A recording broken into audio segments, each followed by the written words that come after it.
Turn it up, clocking out, driving home, or just turning on. We got the remedy for the daily grind, Monday through Friday. 3:30 to 5:30 EST. Get ready for the shift. It's the Taz effect. It's the Taz effect. Changing up your view, bringing news, history, and commentary to you. 2 hours of power, 5 days a week.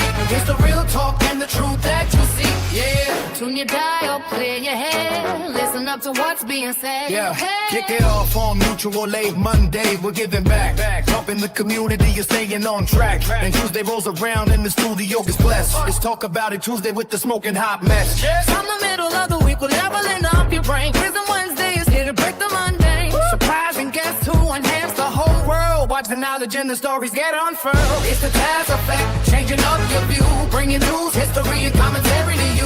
2 hours of power, 5 days a week. It's the real talk and the truth that you see. Now Thursday hits and the lines open wide. No placeholders here, nowhere to hide. Think about it Thursday, yeah, the mic is all yours. Call in, chat live, let's open up the door. And just like that, the weekend's inside. We're wrapping up the weekend, we're doing it right. Fun News Friday is the ultimate news party. Coasting you into the weekend, feeling good and hearty. 3:30 to 5:30, make it your daily check. Lock it in, turn it up. You just...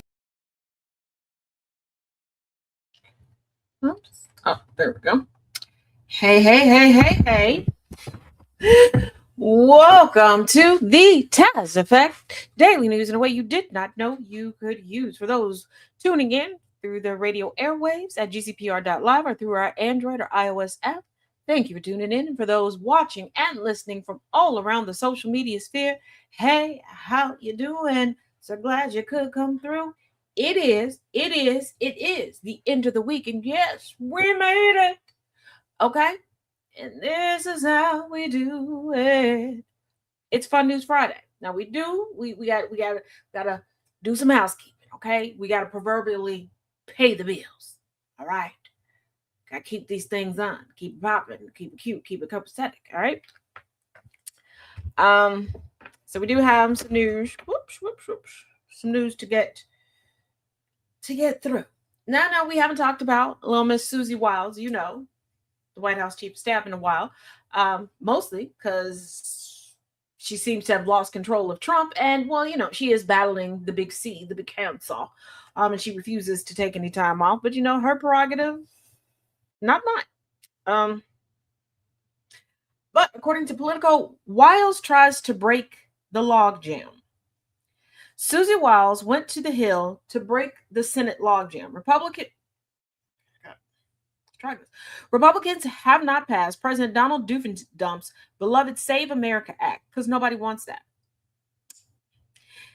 They protected his nemesis, the Senate filibuster. A third budget package hasn't moved, and 2 Senate Republicans are effectively blocking the confirmation of his Attorney General pick. So, the chief of staff made a rare visit to Capitol Hill Wednesday to huddle privately with the top Senate Republicans to unlock the president's agenda amid brewing tensions between Trump and Senate Majority Leader John Thune and his midterms loom. It didn't work. It didn't work at all. Nobody gives a damn. Again, let me remind you all, Trump has moved firmly into his lame duck presidency. He is officially a lame duck president. Health aside, intellectual prowess aside, second term, we're nearing the midpoint.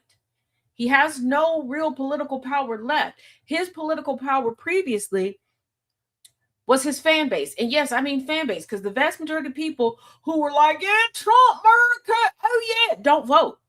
They've told y'all they don't vote. Y'all have researched them. They don't vote. And there's no more fear left in there. What's popping, twin? So, yeah, and I'm scared of Jim Bob popping up at their door. Plus, Jim Bob and the rest of them are realizing the toothless geriatric GOP brigade aren't the only ones with the firearms and the munitions and the training. The difference between us and them is we can hit a target and we can afford the bullets. They get guns to impress one another. Okay, they get moist in the undercarriage because they got this gun, that gun, and the other. Okay, they got gun safes in the basement, in the back. You got to go through 3 different rooms. They're the type to take apart guns and put pieces of it throughout the house.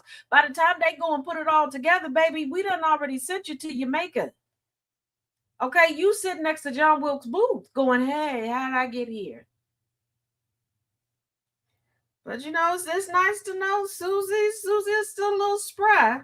I don't know who she was supposed to intimidate or convince. I don't know. Now, were y'all aware that there was a brewery? I guess they were mad because they figured out that they weren't going to get Bud Light for the. So, a brewery that promised free beer when Trump dies lost its alcohol permit. Why? This America. Y'all were talking about free speech, free speech, free speech. Charlie Kirk died for your free speech, free speech, free speech. But y'all keep wanting to take people's free speech away, including those that didn't give a damn that Charlie Kirk died, including those that quoted Charlie Kirk when he died. So now people can't have a good brewski on the house. I thought this was a democracy. I guess y'all really don't want to ever vote again. Okay.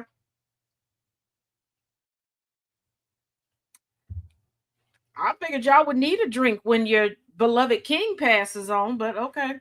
A Wisconsin brewery whose owner once promised to give away free beer if President Donald Dum Dum dies is set to lose its alcohol permit, state officials confirmed to USA Today on July 29th, so 2 days ago.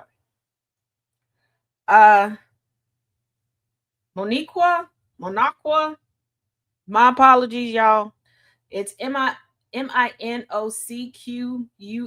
Brewing Company, owned by outspoken progressive activist Kirk Bangstad.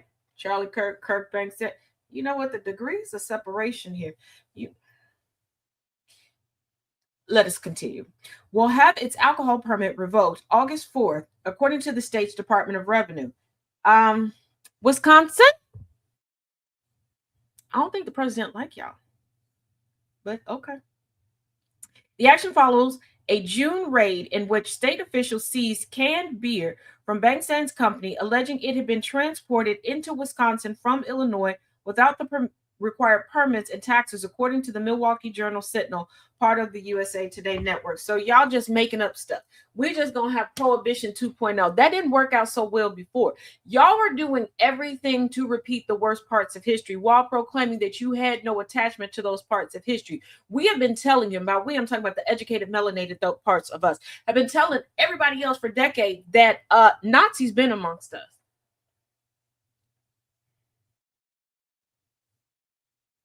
Because nobody's having to teach them. There has been no training curve, okay, on this. There's been no learning curve on any of this. They just hit the ground running like it's the good old boy, meaning all of the harm. Like they jumped right into it, okay? They jumped right into it like it's muscle memory.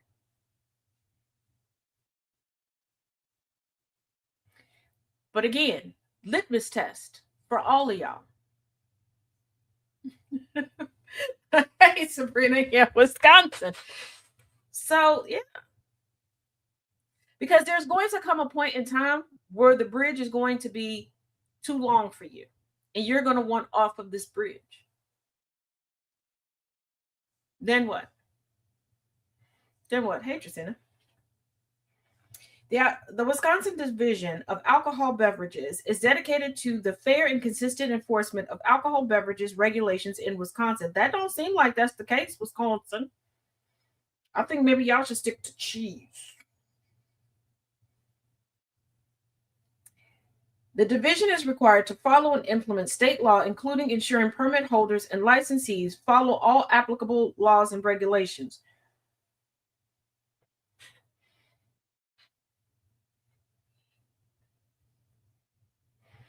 Y'all fool it. Well, white people, what y'all gonna do about all this white on white crime? Okay, y'all not letting each other sell beer to one another. Y'all taking away each other's free speech. Y'all annihilating the whole family and trying to cover up the crime, even though you're going to take your own life too. Y'all out here boinking doinking animals again. White people, white people, white people.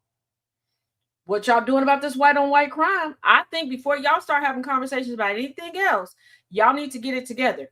We did not allow ourselves to be kidnapped, beaten, maimed, and raped and brought over and have our blood drench this soil as well to keep y'all alive all this time and make y'all all this generational wealth and educate y'all and be your wet nurses, your unpaid labor, and all this stuff for y'all to have these statistics regarding white on white crime. What are y'all out here doing? Come on now. Y'all can't be out here floundering a 400-year head start with all of this white on white crime. What are we supposed to tell the darkies that you keep saying that the only thing that exists is black on black crime? This don't look good. This don't look good. Where is the white people PR team? Did y'all quit? You on break? Did you go on vacation? Who approved their vacation time? Who did that? Where's the white people HR? Who did this, white people? White people? Come on now. Come on. If you gonna sell the myth and the legend, okay, that y'all bring in etiquette and fine society and all the thing, how you letting all this white on white crime just go on? What you doing? This ain't the Who raised y'all? Your daddies ain't in the house?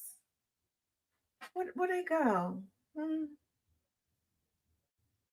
Both the parents left. It's just me, mom, and papa raising everybody. Y'all got to get that together. Okay? Maybe you need to start pulling yourself up by the bootstraps and let some of that welfare go. Like you got welfare on the poor side, welfare on the rich side. You're not washing your ass. You're not taking the vaccine. Is it the not taking the vaccine? Y'all really got to start doing that. And you really got to start taking your education more seriously. Y'all out here getting clowned by the Indians. I'm talking about from India. You know, they talking about, you're stupid and you're jealous. Just, yeah, y'all got to get that white on white crime together. You're making this place so low brow. It's getting very trailer parky out here.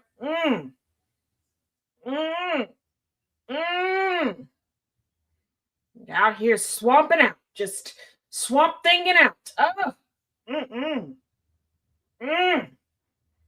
Not enough hand sanitizer for all of this. Is it contagious? Fatigue. The void fatigue.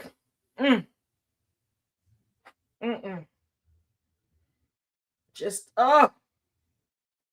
taking up all the good TV airspace with all your shenanigans on the white crime. Just a culture of violence and thievery. Be ashamed of yourself. Don't you want better for yourself and your community?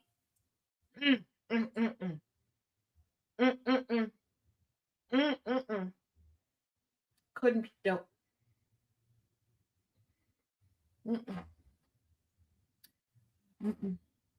Nope. Need to get yourselves together.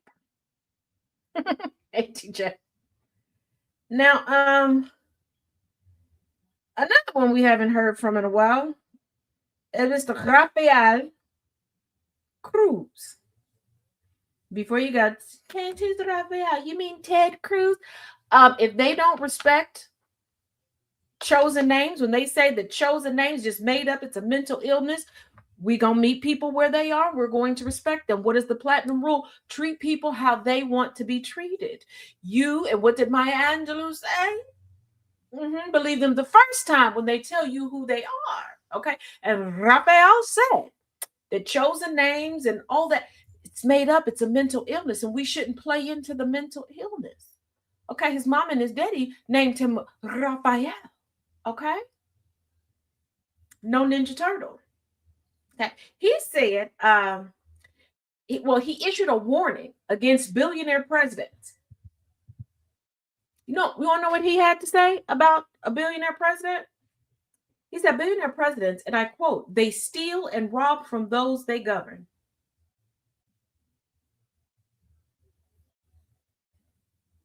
Yeah, he said that. Whole chest. Whole chest. All the taco meat was out and everything. I was waiting for him to do that Tarzan, chest beating thing. Yeah. Yes. He looked everybody in the eye when he said that. I know. He do. He know. I don't. The irony. It's, the critical thinking. That's a part of the. It's a part of the crisis. See, they talk about the literacy crisis. Critical thinking ain't never really moved in to this country. Critical thinking has always been a stranger in this house. This is the same man that run when a flurry hit the Texas streets. Yeah. Yeah, he said it out loud, Twin. So the Texas Republican, Senor Cruz, is being ridiculed after warning against the dangers posed by billionaire presidents, failing to consider that his criticisms might also apply to his ally, Donald Trump. I think he does. I think y'all need to realize, and again, this was aired on Fox News. Fox News is really making a transition. Like, they're like, oh, the money is back in actual journalism. So let's switch back over to actual journalism. Okay. But he does. I think too many people don't like to exercise their smarticle particles, so it's your brains are starting to look like dad bods. Go with me here. Did y'all forget that you all have allowed politics to turn into reality TV, where they're looking for your votes like they're like Fantasia, Ruben Studdard, and J Hood were looking for your votes on American Idol. Okay, they're looking for your votes like Eva Pickford, now Eva Marcel, was looking for your votes on America's Next Top Model. They're going to pivot. When y'all let Senator Kennedy turn into a yuck, oh shucks, I just don't know, shuck. It was downhill. Y'all don't want to hold anybody accountable. The only time y'all want accountability is when you want to throw the accountability somebody else deserves on an innocent person.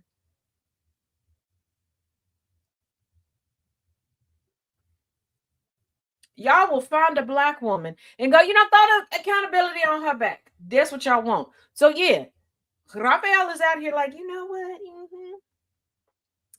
So he was on Sean Hannity's show Tuesday, and he warned against the dangers posed by the radical left following the recent successes of Democratic Socialist candidates in state elections, most spectacularly Mayor Zoran Mamdani's triumphant run for City Hall in New York last year. He said, and I quote, Mamdani is not a socialist. He is a Marxist. He is a full-on communist. Well, which one is he? The Democratic Socialists of America candidates that he supported that won in New York are full-on communists. The DSA candidates who won in Colorado are full-on communists. So Rafael, the Cuban, went on to claim that his father, Rafael Sr., had been imprisoned and tortured by Fidel Castro's revolutionary and declared, violence is part of the plan. That's not a bug. It's a feature. It's the objective. It's who the communists are. The radical left is perfectly fine with using violence to attack its enemies. Nope, but you are. And here's the thing. Y'all do realize that even though we call ourselves a democracy, we are a mixture. We have socialism ingrained into the system. It's part of our business model, so to speak. Hey, Ninja. Let's talk on me, boo, saying yeah, let's demonize what's actually good for you. But also, they steal from what. So turn over your millions, Raphael. Because if the president, that's a billionaire, will steal and rob from those they govern, what do you think the people that are actually in charge will do? Congress. Let's not forget those that were with me when I was covering the second memorial service. It was more like a posthumous roast of Lady Teddy Grahams. Remember when the one pastor came out and was like, yeah, this network was like 3 point whatever $1 million. What was he doing all this time?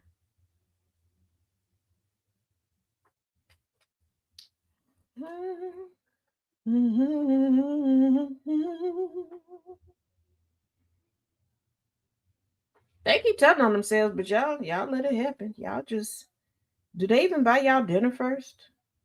Hmm? Hmm? Um,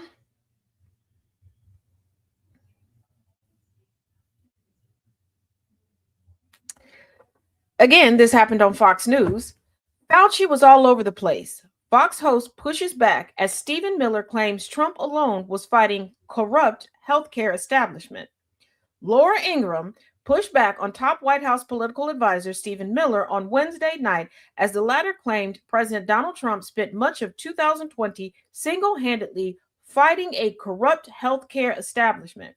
The interview Wednesday night came hours after Ingraham attended the tense Senate grilling of Dr. Anthony Fauci and was seen behind him during the session as he pleaded the Fifth Amendment over 100 times.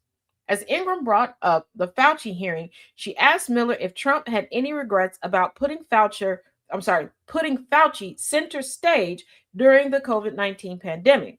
If you remember in 2020, it was President Trump, sometimes alone, sometimes single-handedly, who was fighting the corrupt and broken healthcare establishment, Miller said. President Trump was the one who questioned the origins of COVID. President Trump is the one who questioned the need for requiring every single American to be tested over and over and over again.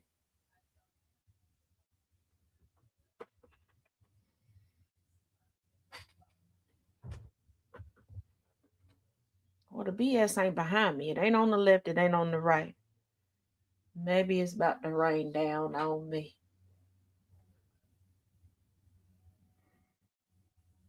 He's the one who questioned whether we should require children and healthy adults to be subject to restrictions for an illness that primarily targets the elderly and sick, and those were extremely specific conditions. I want you to keep in mind something that I keep telling y'all. They keep acting as if we were in a time where we don't have video, that we, the people, can't run the tape back.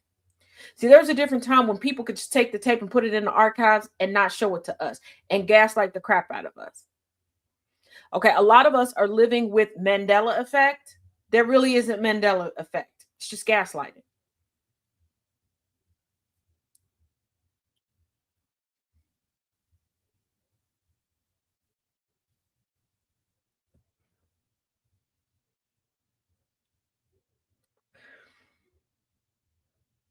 Hey, honey. Sorry, y'all.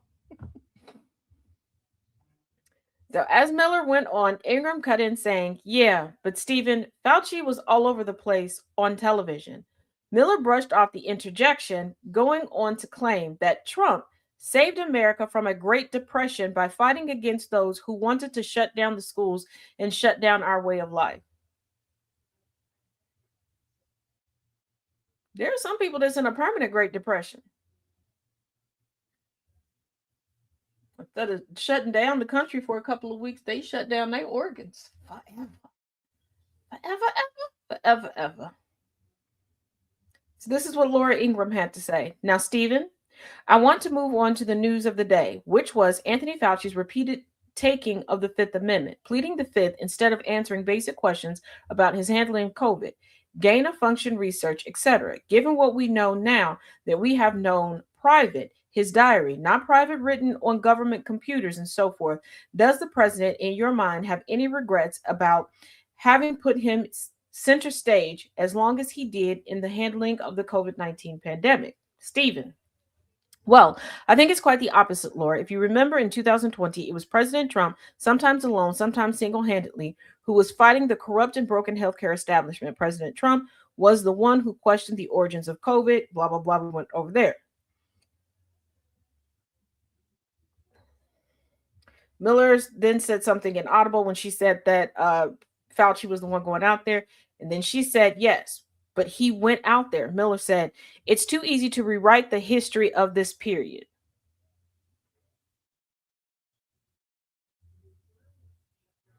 Hey, Lisette. It's too easy to rewrite the history of this period. I was there, Laura. I have to be very clear on this point. President Trump saved America from a Great Depression by fighting against those who wanted to shut down the schools and shut down our way of life. He fought to reopen the government. And if you remember, the Biden campaign in 2020 spent hundreds of millions of dollars demonizing President Trump for fighting to keep America open at every single step. Every day, the news cycle was so-called healthcare establishment attacking President Trump for questioning the experts. And President Trump, at the same time, moved heaven and earth because there were people who did have pre-existing conditions.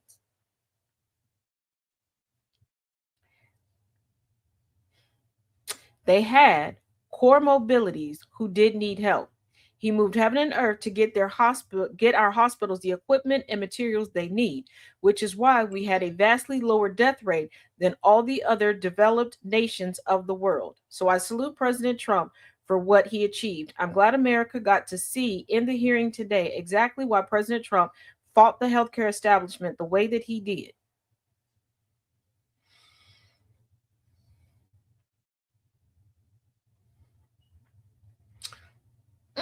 Hold on, Jess. Yes, it's a little warped. It's not bull. It's not bull. I need y'all to really think about what I just said. What I just repeated that Stephen Miller said. He just admitted that Trump fought to get the government open. He just admitted that the Trump administration knew that there were a multitude of people who had comorbidity factors. He didn't say anything about providing people with vaccinations. He didn't say anything about Trump providing people with vaccinations. He said that Trump single-handedly, most of the time, fought the medical professionals. He just incriminated Trump. This is why I tell y'all to pay attention to what people say.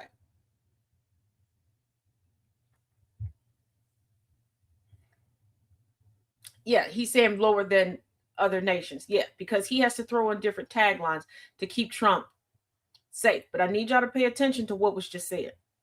I keep telling y'all, history tells us those that clamor to get into the inner circle of Trump always keep get out of jail free cards.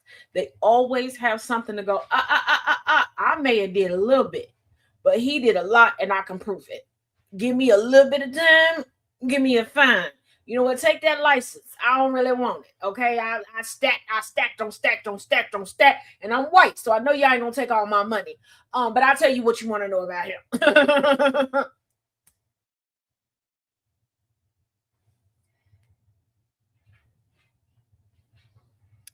He just admitted they knew that there were people at a higher risk to die.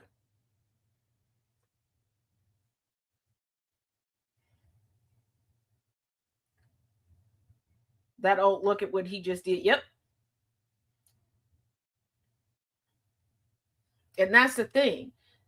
There's been a lot of truth telling when they go and speak, but people are so focused on wanting to prove that they're right, wanting to prove that they're wrong, that you're not listening to them prove your point.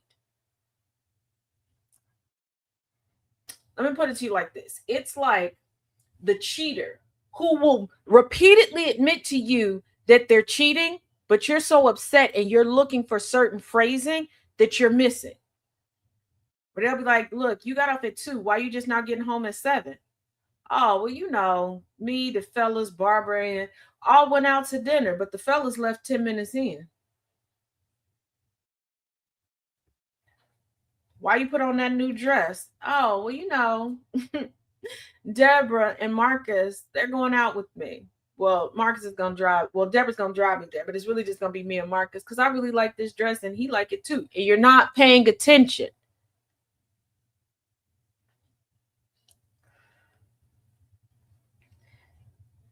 And I keep telling y'all, lame duck face. And because the sentencings and the punishments that are being handed down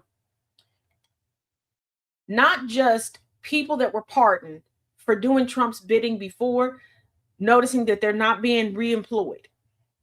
They're going back to jail because in their mind, they thought that I could do whatever. I pardon. Ain't gonna stick on me. No crime gonna stick on me. Yeah, whatever. That's not how that works. But also, people who were Trump supporters and this is how a lot of us know about the setups, if you will, they ain't getting out of jail.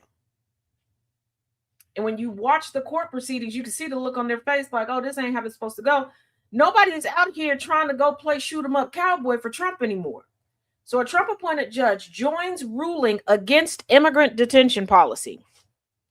In a significant setback for the Trump administration, immigration policies, a federal appeals court has ruled that immigrants detained within the United States cannot be denied the opportunity for release on bond. In a 2-1 decision handed down Thursday by a San Francisco-based 9th U.S. Circuit Court of Appeals, is particularly notable as a judge appointed by President Donald Trump joined the majority. This ruling further deepens a growing divide among federal appeals courts regarding the administration's mandatory detention policy.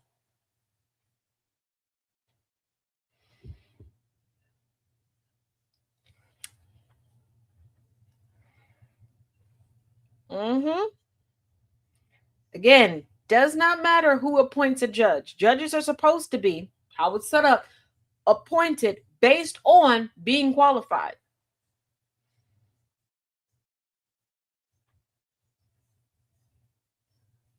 Some of the most conservative, well-known Republican presidents have appointed some of y'all most liberal or progressive icons, I'm using that word very loosely, on SCOTUS in the federal court system because they're looking at who's qualified. Who do I want to attach to my legacy?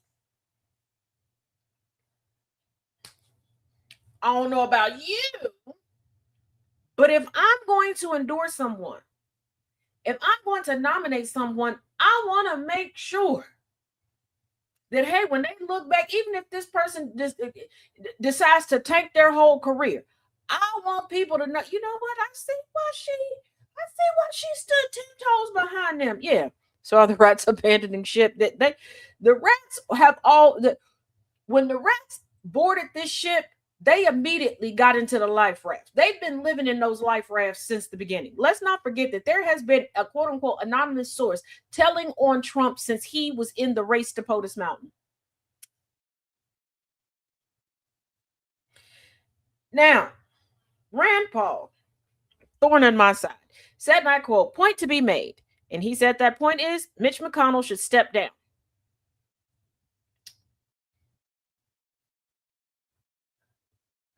That's it. Thank you for coming to my TED Talk.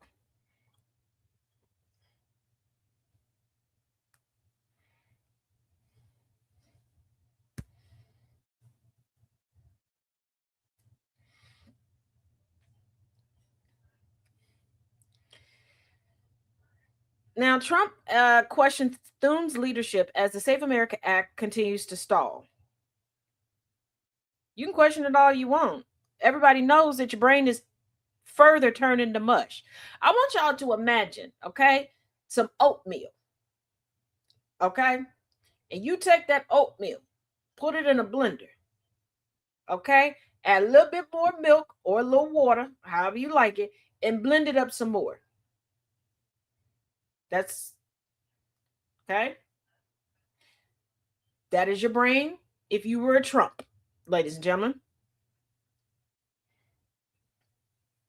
How do you step down from dead? Look, got to step down from the position. I guess posthumously resign. For months, President Dum Dum has fixated on one legislative priority. Now its repeated failure may be costing Senate Majority Leader John Thune the president's support. I don't think Thune cares about the president's support. But hey, I have zero sympathy for those that are finally giving some pushback because y'all put a huge rechargeable battery in Trump's back when y'all passed that big beautiful BS bill.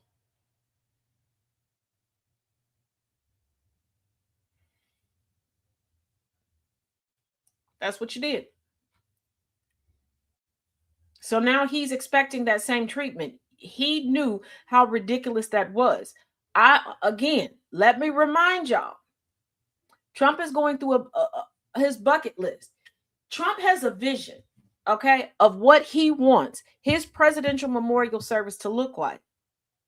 And if you think I'm reaching, I want you to think about all of the beautification projects that he has going on right now. Think about them when it comes to if you put them on the map. He's trying to submit his legacy, and he really truly believes, oh, once it's done, like if I die in office, they're not going to change it. First of all, we do stuff like that for people we like, depending on their taste. I prefer the egg cooking in the pan dare commercial. Yes, yeah, but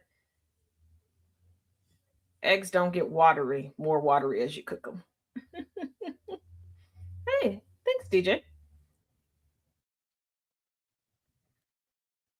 So, yeah. Tish not going to work. Did y'all know that allegedly, Netflix lost an unreleased Nicolas Cage movie?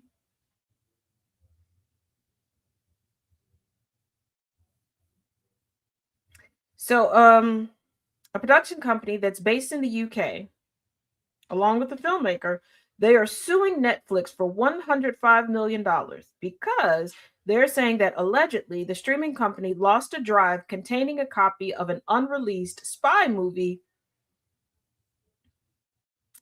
And they're saying that this undermined its commercial prospects. The complaint filed on Wednesday in California District Court alleges that the film's associate producer, Daniel Haido, hand-delivered an unencrypted Y'all did that on purpose, didn't you? I feel like you did it on purpose. Okay. Y'all ain't had no other copy and you left it unencrypted? Okay. And this what you do for a living? On purpose? This wasn't on, you accidentally filmed a whole movie? Oh, okay. Okay. Hand-delivered an unencrypted master copy of the film to Netflix so the company could screen it as a potential buyer. Haido verbally instructed the employee to delete the files after the screening, according to the suit. Why didn't you go?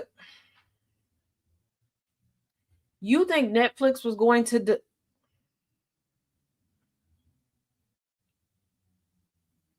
A little over a week after the screening, Netflix emailed the filmmakers to say the drive had been stolen. Someone stole a good amount of drives from our office desk this past week, a Netflix executive wrote in a June 25th email, according to the suit. So everybody's stupid. Trump gets elected and nobody anywhere can be good at their job, I see. Nobody can be good at their job. Everybody just got bad at their job all of a sudden. You know what? I should have known. I should have known. I should have known this is how it was gonna be, because audiences can't even be a good audience anymore. So,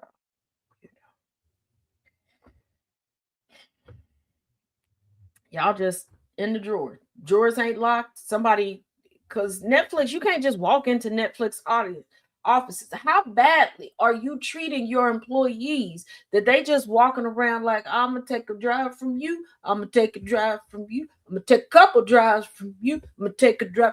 And how they gonna resell these movies? They just gonna reshoot them frame by frame, mix them up, they're gonna put them through AI and have them come out animated? Like, why do I feel like this is a plot to a movie?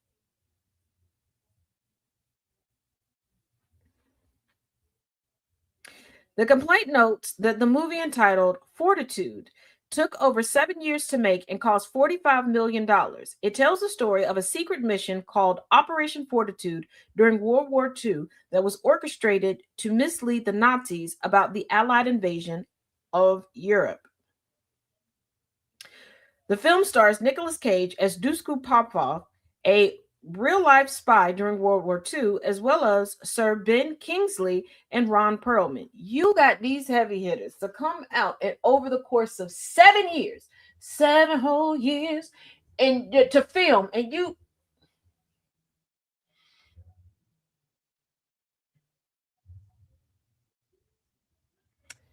this kind of reminds me of my mama when I was in primary school. They decided to put me in a cab by myself.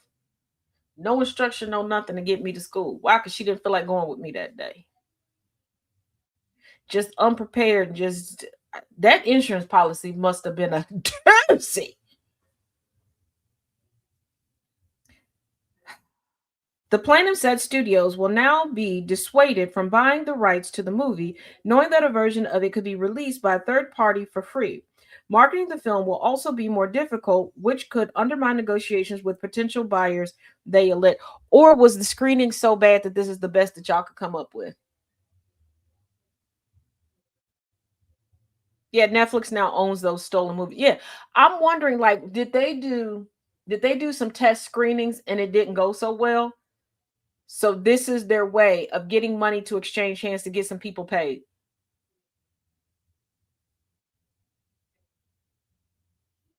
Because this don't make no sense.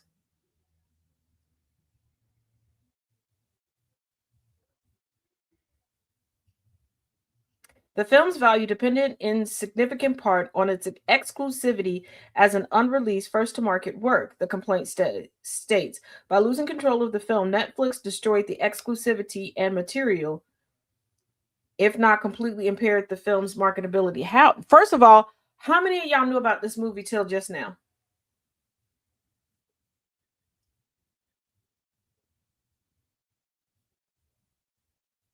Like they could have just paid these. Here's the thing. If Netflix, you knew about the movie?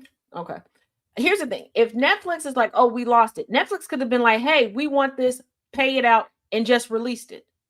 Because we know things get pirated every single day. It does not matter how tight-lipped you are about something. There is a pirated something that's going to be out there. Heck, give it you don't have to give it a full day. Give it an hour or two of release. Somebody's gonna have it out for free. Okay, there are TikTok and YouTube accounts dedicated to that stuff, not to mention more nefarious places on the web. Like, and I'm not justifying people pirating stuff. I'm not. But let's be real. Let's be honest about the day and age we live in. Like, was this movie horrific?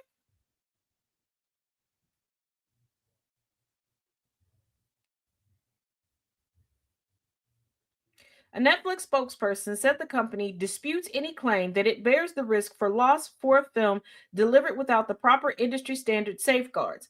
Netflix has offered to monitor piracy sites for unauthorized distribution or sale of the movie. While we do not own the rights to Fortitude, we take content security seriously and have taken extra measures to support the filmmaker and his team. You said multiple flash drives went missing from your offices. Well, but also, again, why not just, if you've been monitoring and nothing has been leaked yet? I don't know. Nope, because after the lawsuit is settled, it will be much cheaper than when they were asking for the possible yeah, true. I just, and to say, hey, we'll monitor and make sure it's either the movie is horrible or chaos is right, then they're just doing it to drive down the price. Because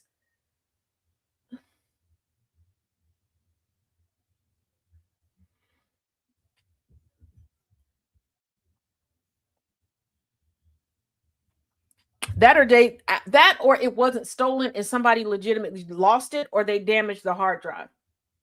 I mean the flash drive. And the reason why I say that is because I have a family member that in a previous move I had was like, oh, I'm gonna go get this stuff and I'm gonna bring it to you. Still haven't gotten that stuff. Every year it's been excuse after excuse after excuse why they couldn't get this stuff that was supposedly in a storage facility. And I was like, hey, just give me the address. I got a couple people, we can go pick it up.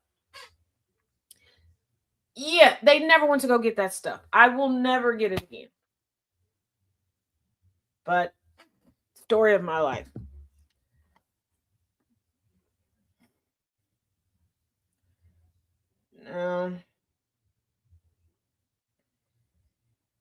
So, Representative Max Miller's ex-wife seeks restraining order, claims congressman physically touched her attorney during court hearing. We're going to go past just, I know the questions that you got because I had the same questions when this was brought to my attention.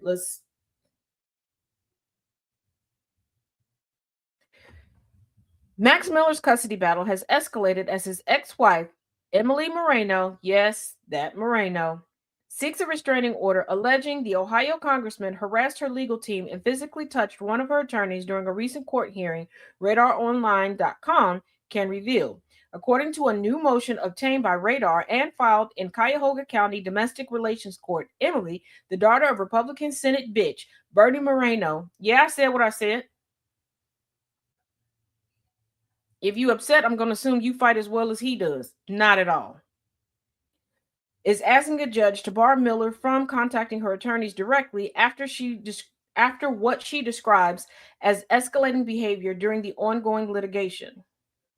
In an affidavit attached to the filing, Moreno alleges Miller physically touched her attorney, Andrew Zashin, without consent during a July 28th court hearing. She claims she immediately told the congressman, "Get your hands off of him."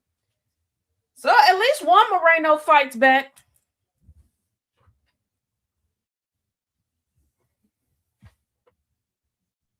The filing further alleges Miller has harassed, threatened, and communicated directly with Moreno's attorney despite her being represented by counsel. Moreno argues that unless restrained by the court, Miller will continue to engage in the conduct. Ethics Committee.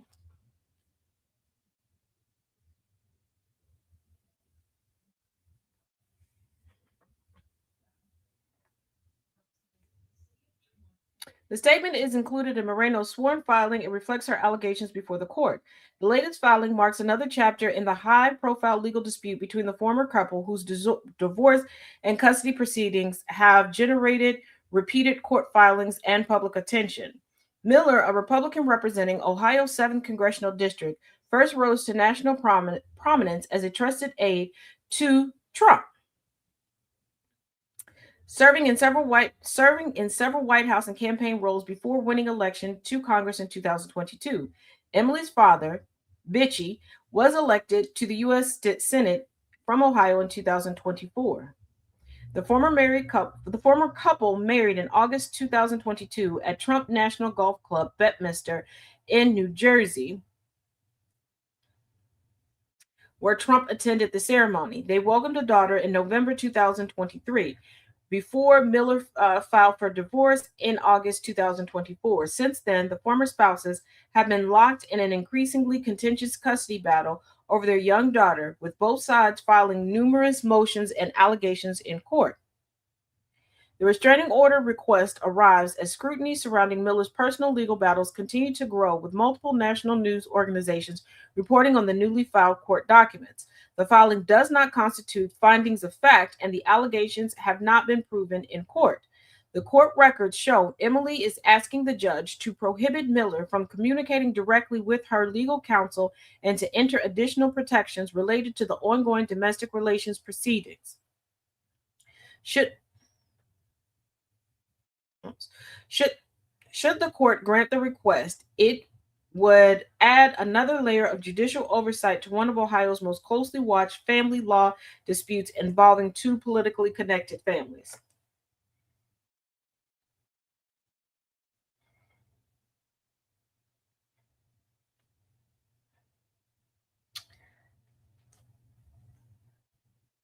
When Bernie Moreno did what he did, when it came to questioning Dr. Fauci, I know posturing when I see it. Bernie wanted to position himself as the big bad wolf. That wasn't for Anthony Fauci. That wasn't for the voting public. That was for Miller. Problem is, Miller knows face to face you're not going to do anything. Miller knows you're not going to do anything.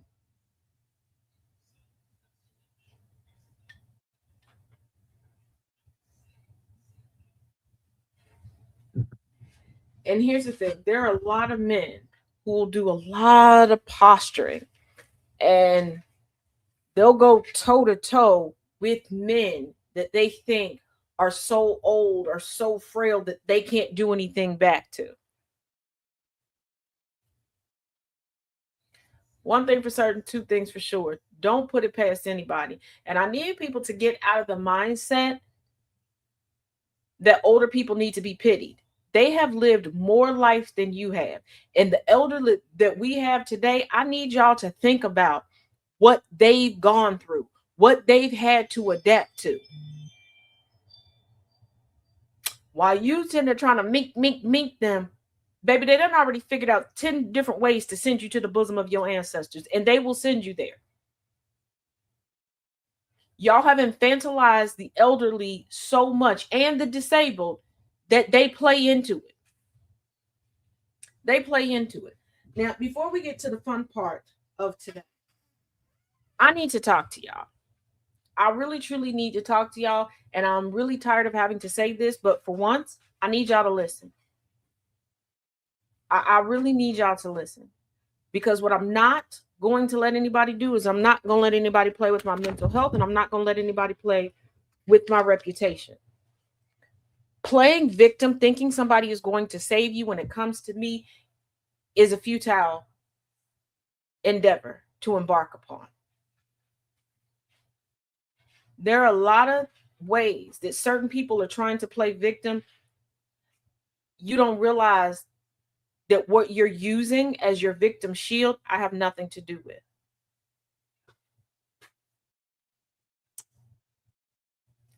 Two, I have said it, and multiple other people have said it very openly, very publicly. A lot of y'all look pathetic as hell. You're here for the sake of hate. And here, I mean watching me for the sake of hate. You're not a supporter. Okay. I know what you say behind the scenes and who you tried to say it to. I don't care. I'm only saying this now as the final warning. You done played with my patience. You done played with my money. You trying to play now with my reputation. I do not know how you think the more I prove myself and the more responsibility that is handed to me, that means that I'm on my way out of something. I'm going to be on my way out of ripping you a brand new asshole.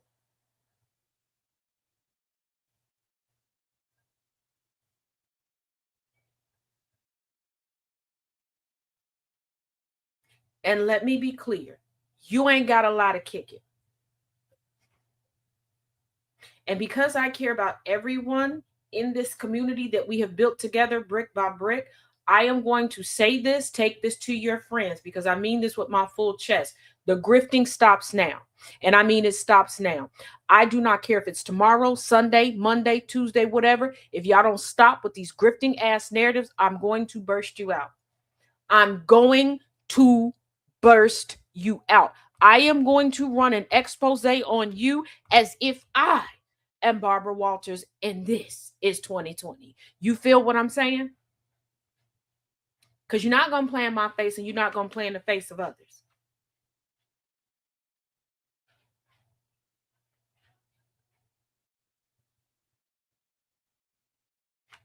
I don't know, Secret, but I'm tired of it.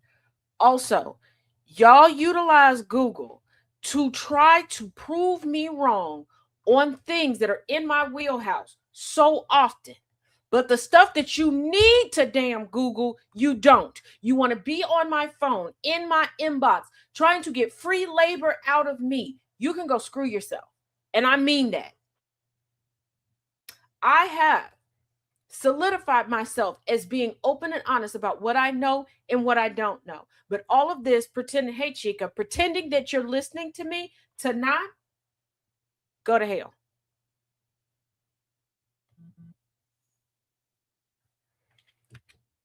Go directly to hell. I am so tired of being polite and being nice. I am overall a very nice person. Thomas has tried to tell you, multiple people have tried to tell y'all, I am who legitimately fights for y'all. Y'all say y'all want something, I lose sleep making sure you get it. But I keep getting the short end of the damn stick. I keep getting people trying to reinvent the wheel after I got it up, got it decorated, got it painted, got it on the damn vehicle, and got the vehicle 2 states down. Y'all need something? I'm out here negotiating with people. I'm out here telling people, hey, I know you were going to help me with this. Don't help me. Go help this person.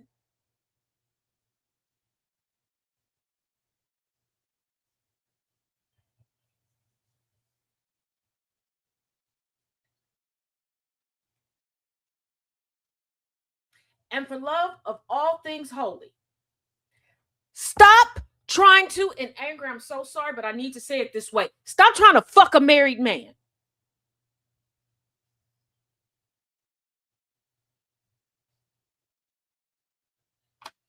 Y'all are pathetic. Day in and day out, this man tells you his wife listens and watches, and y'all sit there like you at an old school R&B concert trying to throw your panties up on the damn stage.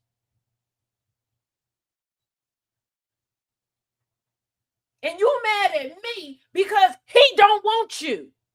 I don't have nothing to do with it. I'm not married to him. I don't care what he do with his undercarriage. I just don't want nobody doing it around me.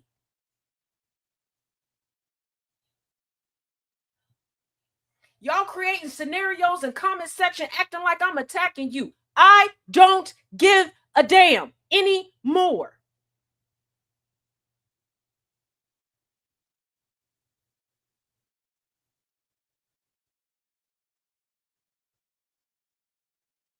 Y'all are disrespectful as hell. You come in saying that you want community, that you have respect for people, but when rules and boundaries are laid out, you walk right over them, and you do it because we are black. Because when there's a white face in the room, y'all don't do it. When one of the men tells you to chill, you don't do it. And when it comes to me, I don't know why y'all want to keep playing this game. You done watched person after person after person try to dox me, try to take me down, like literally try to take my life a couple times. And it's pretty clear there's folks that don't play about me, and I definitely don't play about me. But y'all want to keep doing this?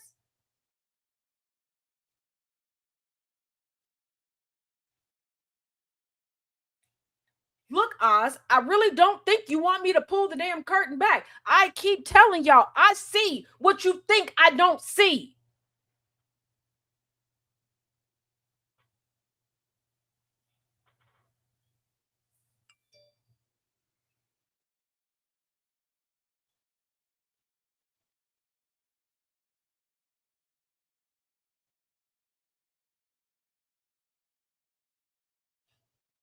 Y'all can't sit back and listen. It doesn't matter if it's me, Angry, Gambit, Thomas, Jeff, George, Pastor Gia, Dread, Lady Artemis, any of us. I have sat back and watched people say, hey, I need to step back. This is draining to my mental health. Y'all will inundate them with some of the most horrific things, or you will center yourself. You'll talk about yourself and this and what you don't nobody give a damn. When somebody is telling you that they are struggling, they do not give a damn. That's not being empathetic. That is not you going, oh, we're in this together. That is you being selfish. That is you telling them to put a pin and them barely holding on to try to swim over and save you.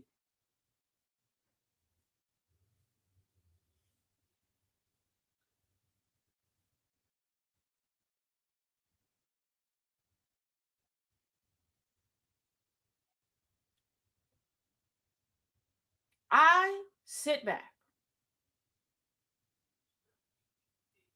and I watch and I watch and I watch. I've said this before. I'm going to say it again. No one is going to love you or respect you the way that they do another person, because everybody's interactions and relationship with each other is going to be unique. The respect I have for one person ain't going to be the respect that you're going to have for them, and that's fine. But what you cannot do is look at somebody and go, oh, if I replace them, I'm going to step in and I'm going to get X, Y, and Z. First of all, window shopping is never a good idea because the window is curated. You see the end result when the lights are on. You don't see what happens when the lights go off. You don't see the cleaning process to make it so shiny and beautiful. You don't see what goes into the decorating. You don't see the negotiation that goes in to get the pieces to put together to look good for you.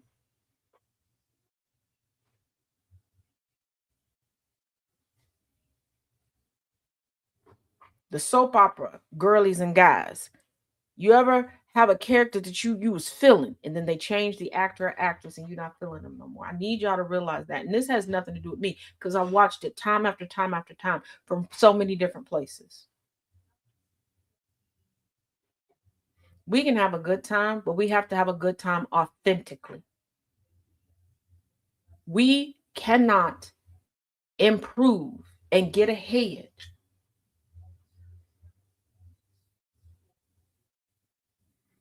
if we keep doing this.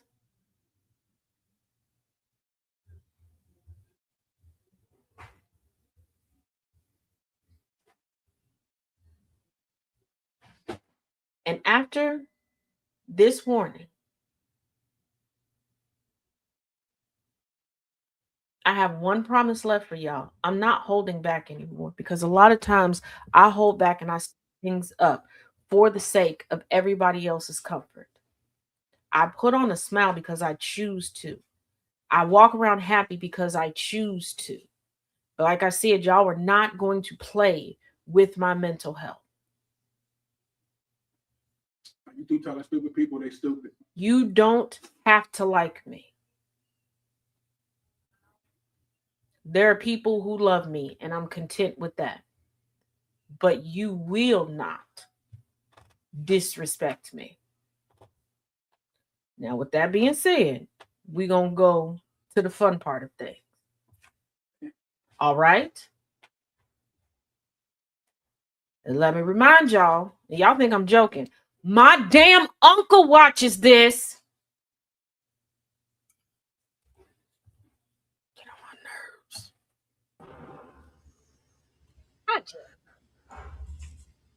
Hello, hello, hello.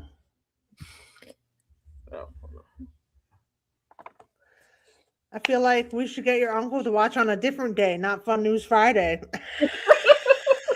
Getting an I only eyeful. said that because I just saw that he just popped it. What the?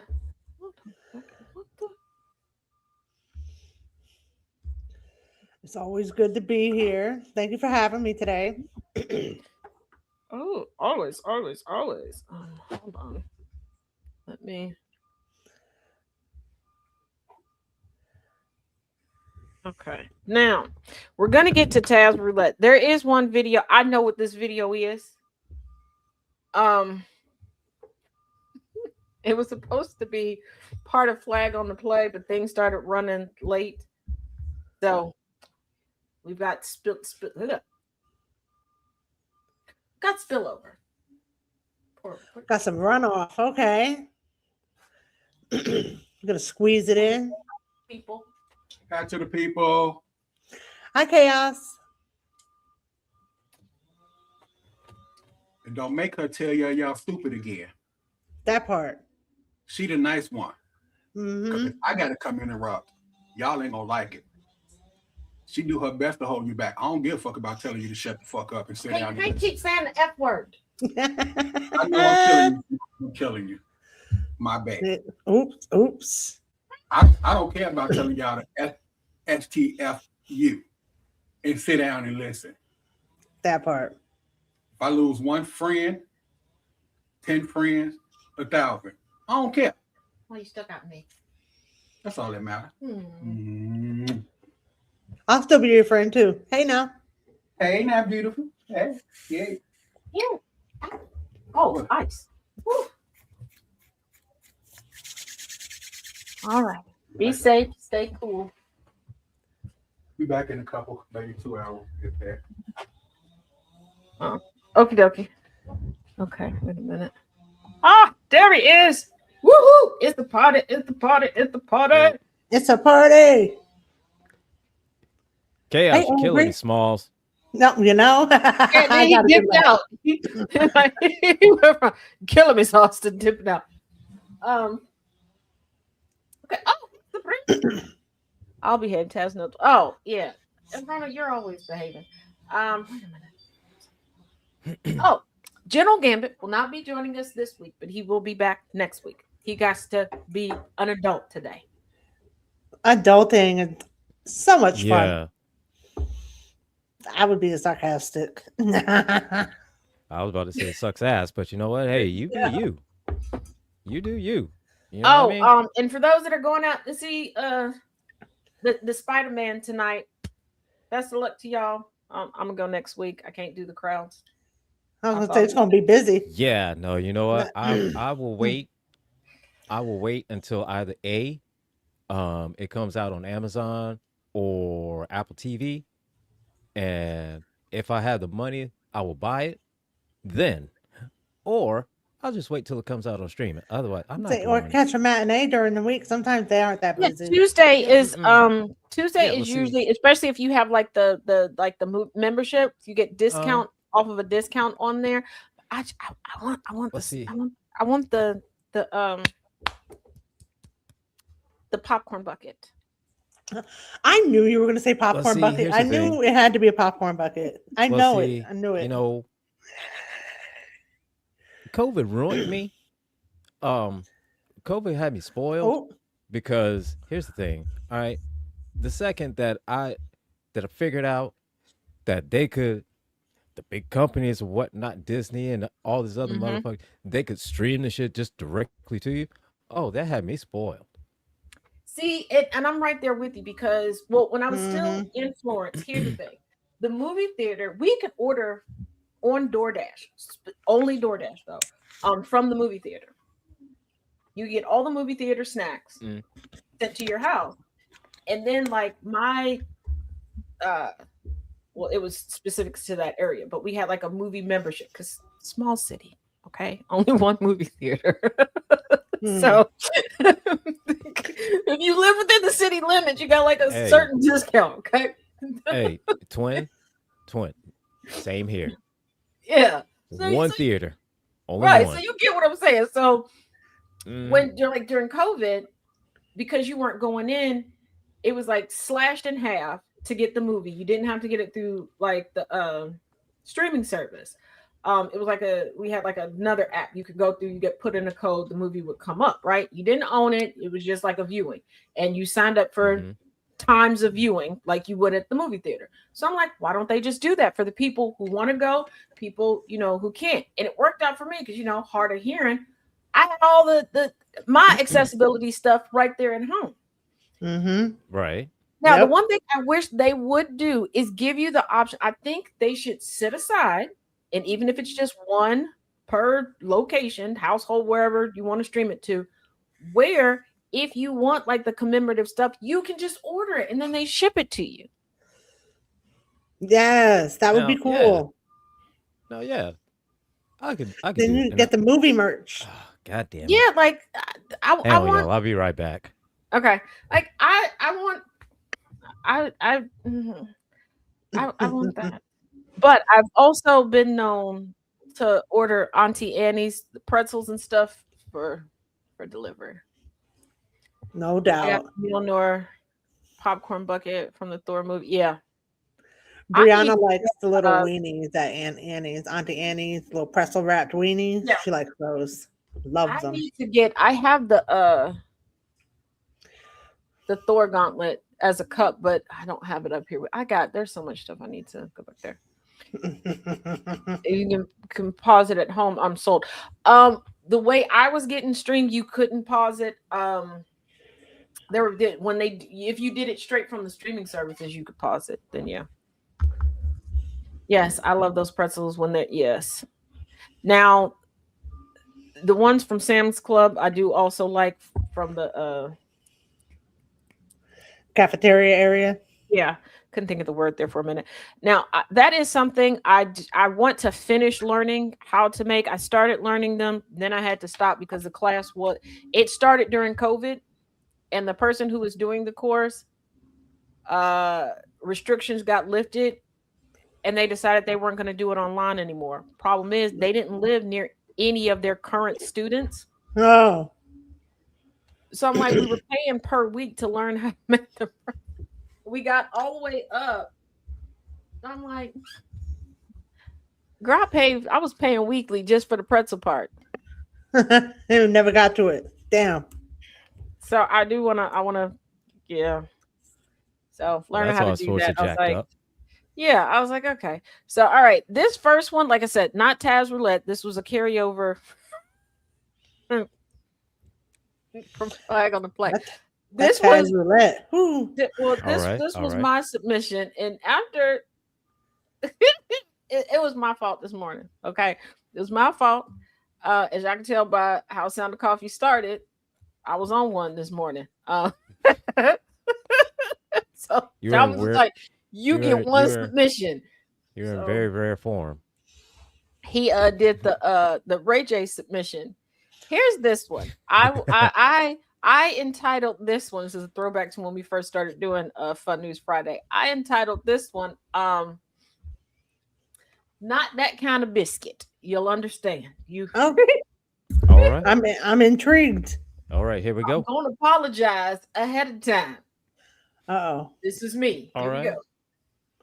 The young man discovered a fried condom in his chicken. And he had to go to the emergency room. A fried condom inside the chicken. Get your money back. The chicken that you eating, be very careful. You don't know what you might be consuming. That's right. Look at this freak. There's a freak in the kitchen putting condoms in the chicken. Chicken strips.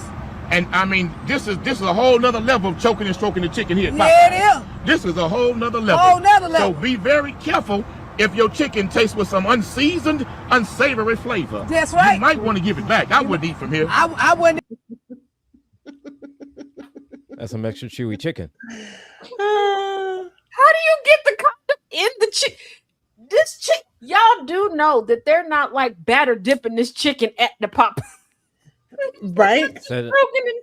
No, because I mean, you have to open the bitch up and like stuff it in there. There's got to be some utensils involved and everything.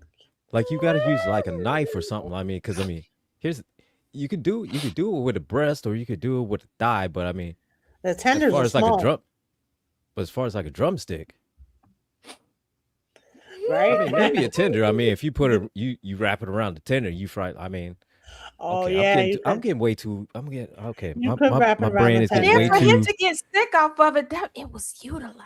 No, but the thing is, my brain is trying to figure out Jay the logic to this South and try to. Park Chicken Lover episode. Oh, absolutely not. No.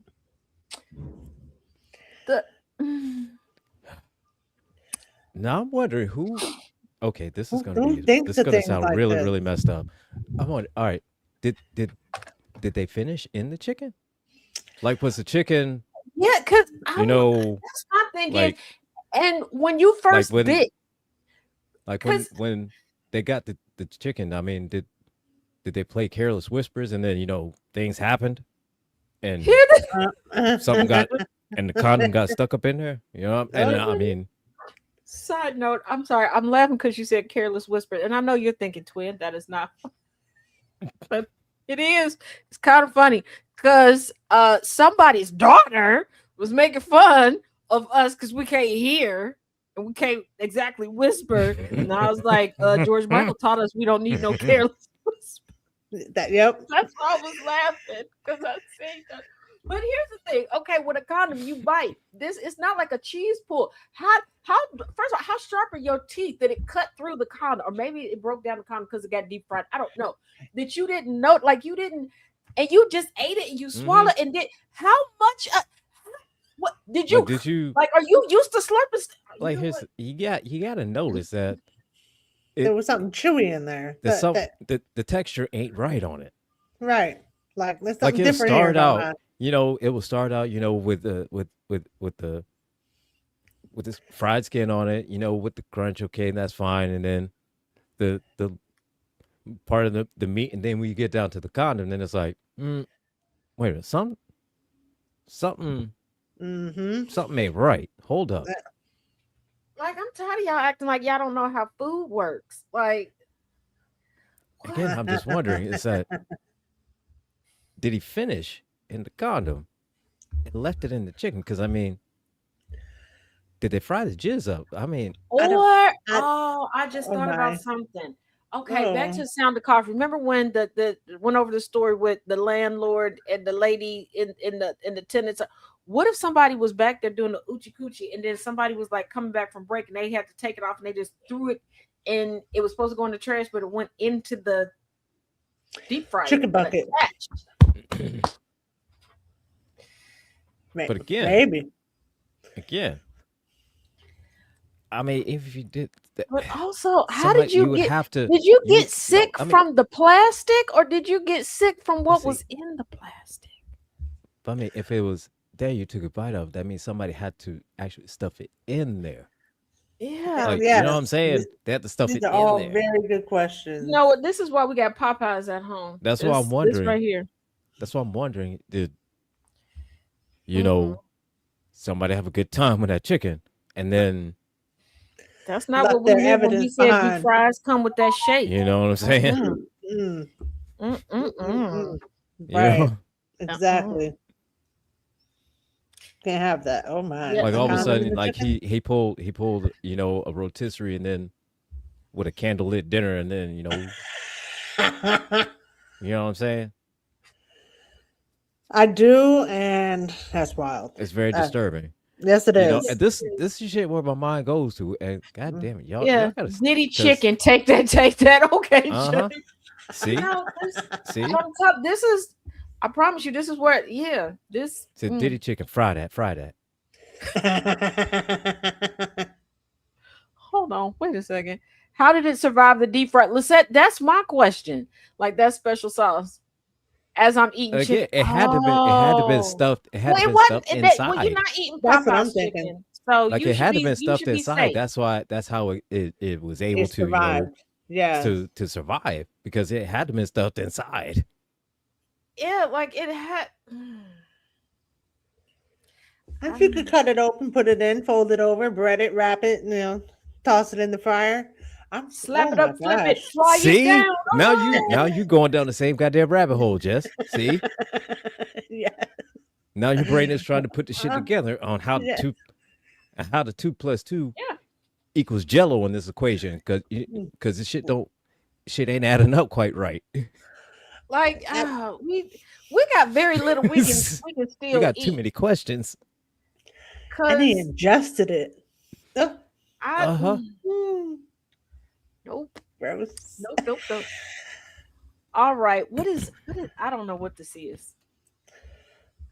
With all the preservatives. I feel like that was a real spicy thought. Sir Jay.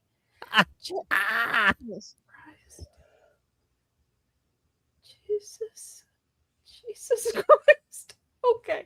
I don't Jesus. I don't know what this. I don't. Is this I want to say this is a Muppet, but knowing my track record on guessing, I'm just gonna preemptively say I'm sorry. It's not from no ill intent.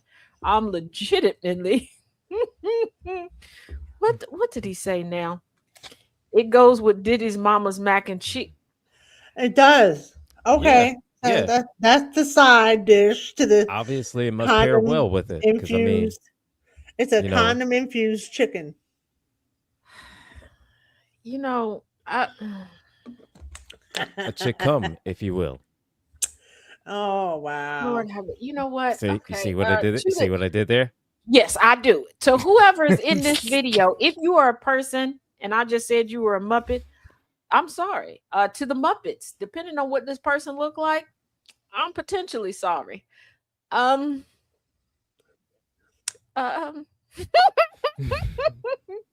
Never trust a Trojan that's Oh my fried. That goodness, chicken's Samantha. poison. Never trust a Trojan that's fried. Never trust a Trojan that's fried. That chicken's poison. Okay, here we go. All right. And this is a short one. So I know this is going to be every time it's a short one. It's a do. Yeah. All right. Here. Okay, here we go. To the window, to the wall, till the sweat drops down my ball. till all these bitches crawl. Met a girl, crunk as can be. Ski, ski, motherfucker. Oh, ski, ski, damn. Twerk it more, twerk it more.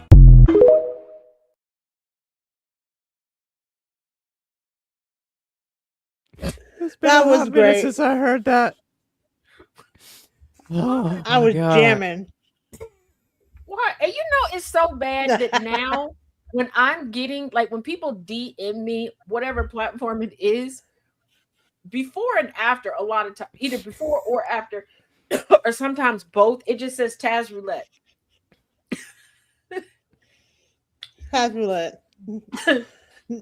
Nothing else needs to be said. Just Taz Roulette. Just I Taz don't Roulette. even Say less. I don't even like say do less, the got how you, many fam. times it was sent anymore.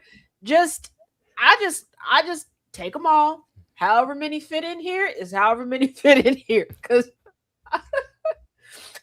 first of all, too many times this week. Too many times this week.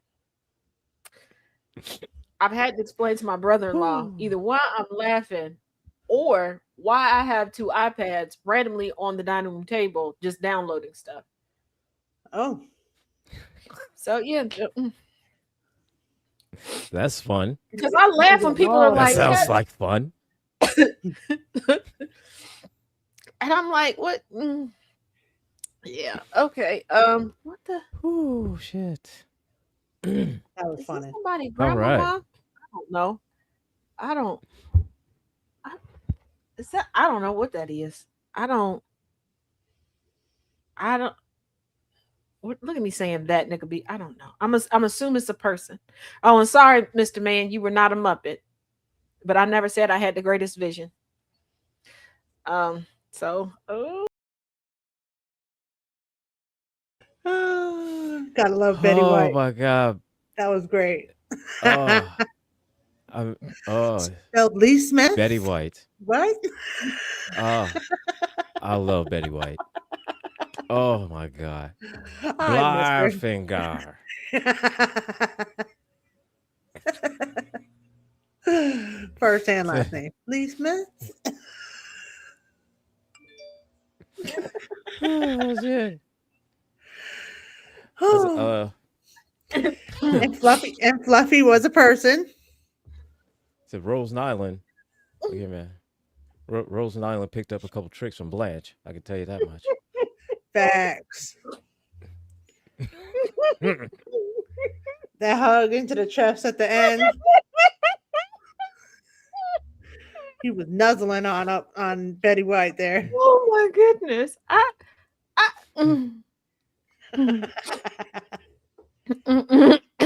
a little motorboat from Betty White there. He's a Pacific Islander. Yeah, try that. Let's try that.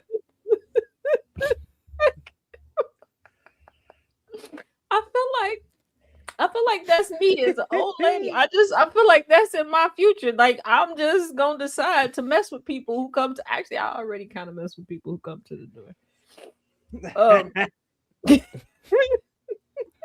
Okay. Oh my God. I'm a little disturbed by this thumbnail. So I don't know what's going on here. I don't. Oh shit. We'll find out together. It looks like okay. This looks okay. All right, let's hop on this roller coaster together. Don't. Y'all know the elf from Rudolph, from the Island of Misfit Toys. Nope, just wants to be a Yeah. dentist. That's what looks like is going on in this thumbnail. And I know that can't be what's going on. Kirby. It is July 30th. I know y'all wouldn't do that.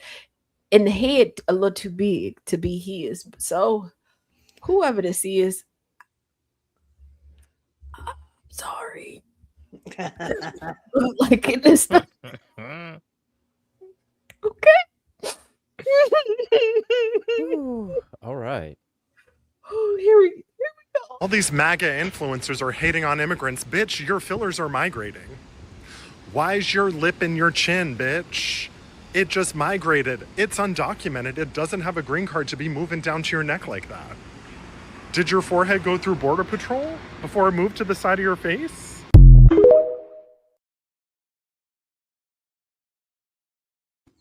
Who knew the dentist elf was a hostile gay man? Ouch. Hey, Ouch. yeah. Migrated. It was undocumented. Migrated. Called out the filler in the lip. Okay. And oh, you knew Jay? Jay, you ain't tell me? What kind of friendship is this? Ooh, that is hilarious. What did he say?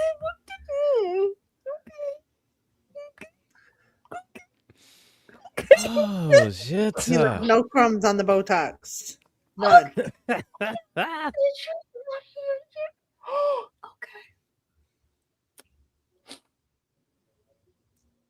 Oh dear God. Oh shit. Oh, okay. Oh, that was great. I'm a Christmas Oh, that baby. was great. We all know that. Oh, okay. My bad, Jay. Excuse me for being born in the spring without frostbite. My bad. Sheesh. I'm born in between y'all in So March. excuse me for being born during a time where it's comfortable. Right. My bad. Man. Well, I didn't want to be born and have to immediately go into a snowsuit. Right? Exactly. Like I don't want to celebrate my birthday all bundled up in a hoodie and long sleeve shirt and all this other Right. shit. No I'm trying to get acclimated to this world and figure out who this stranger is trying to Right. take me home. I'm not trying to figure out snow too. You know, that's got to be traumatizing for kids, especially if you're not like born around when any precipitation happens and then your parents just take you outside and the sky's It's like- literally falling. It's like, what the hell is going on? Right? What the hell is this? Be a little unsettling. Okay. Because I not gonna lie, I didn't realize. I felt like such a bad parent this day. I didn't realize that I was like, oh, my kids are. I wanted them to at least meet diverse people, and family friends are very diverse. I didn't realize at the time that my kids were the youngest kids out of everybody around. My kids had never seen a white baby or a toddler. Oh. They seen like elementary age kids and up. We went to an event called Tall Stacks, you know, the boats under we're rocking, and my papa just bust out laughing. My mama's grandfather, the one that had jokes at funerals, that man, the one that would smoke the marijuana out of a tobacco pipe, that one. I need y'all to keep all of that in mind, okay? All right. He's just cracking up. And my granny, I look over, she looked mad. And I'm like, I got the kid. Like, there was one child that wanted to walk with them. They both had her hands. And I'm like, I'm trusting y'all. Like, did one of y'all lose my kid? My child done wiggled away from them and ran up to this white couple stroller. Is pointing at this poor baby and said, ew, what's that? I'm sitting there going, a baby. I know what a baby looks like. That's not what a baby looks like. That is what a baby looks like. A baby what? That is a baby human. Human what? And I'm trying to get her to come away and lower her voice. Oh, shit. At this point in time, the two oldest are cracking up. My youngest, the baby, is just sitting there looking at his sister like, what is wrong with you? But then he's like, I want to see what she looking at. So he walks over, he looks at the baby, he looks at me, he looks at the baby, he looks at me. And then he kind of looks at his sister like, you got a point. And I'm just like, these people probably think I'm just over here raising little miniature Marcus Garveys. So I'm like, if you stop saying that, I'll get you some ice cream. I want some ice cream, but seriously, when you gonna tell me the truth? What is that?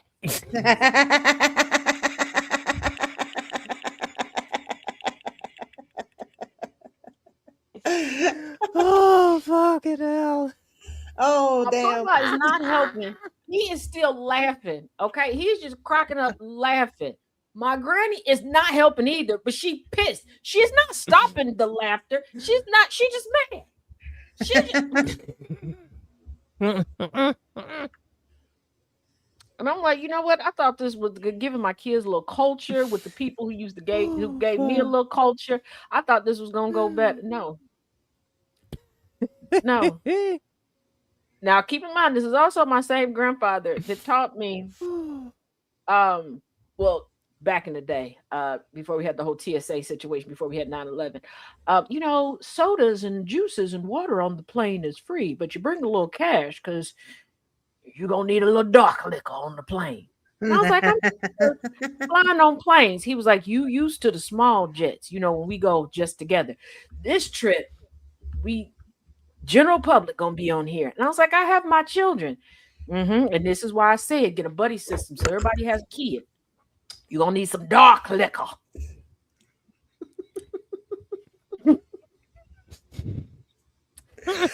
To help keep saying. Yes. And I mean, he said it just like that. Dark liquor. As the flight attendant was standing right there. Oh, and I'm just looking. Listen, and I was like, generally man, here when everybody says dark liquor like that, they try to get you dead serious. Up. They try to and get then, you fucked mind up. you, They try to get you fucked up quick. Right, and then my And that's the granny quickest tells way. the flight attendant, because she would always do this. She was like, I'll take a Jack and Coke, no Jack.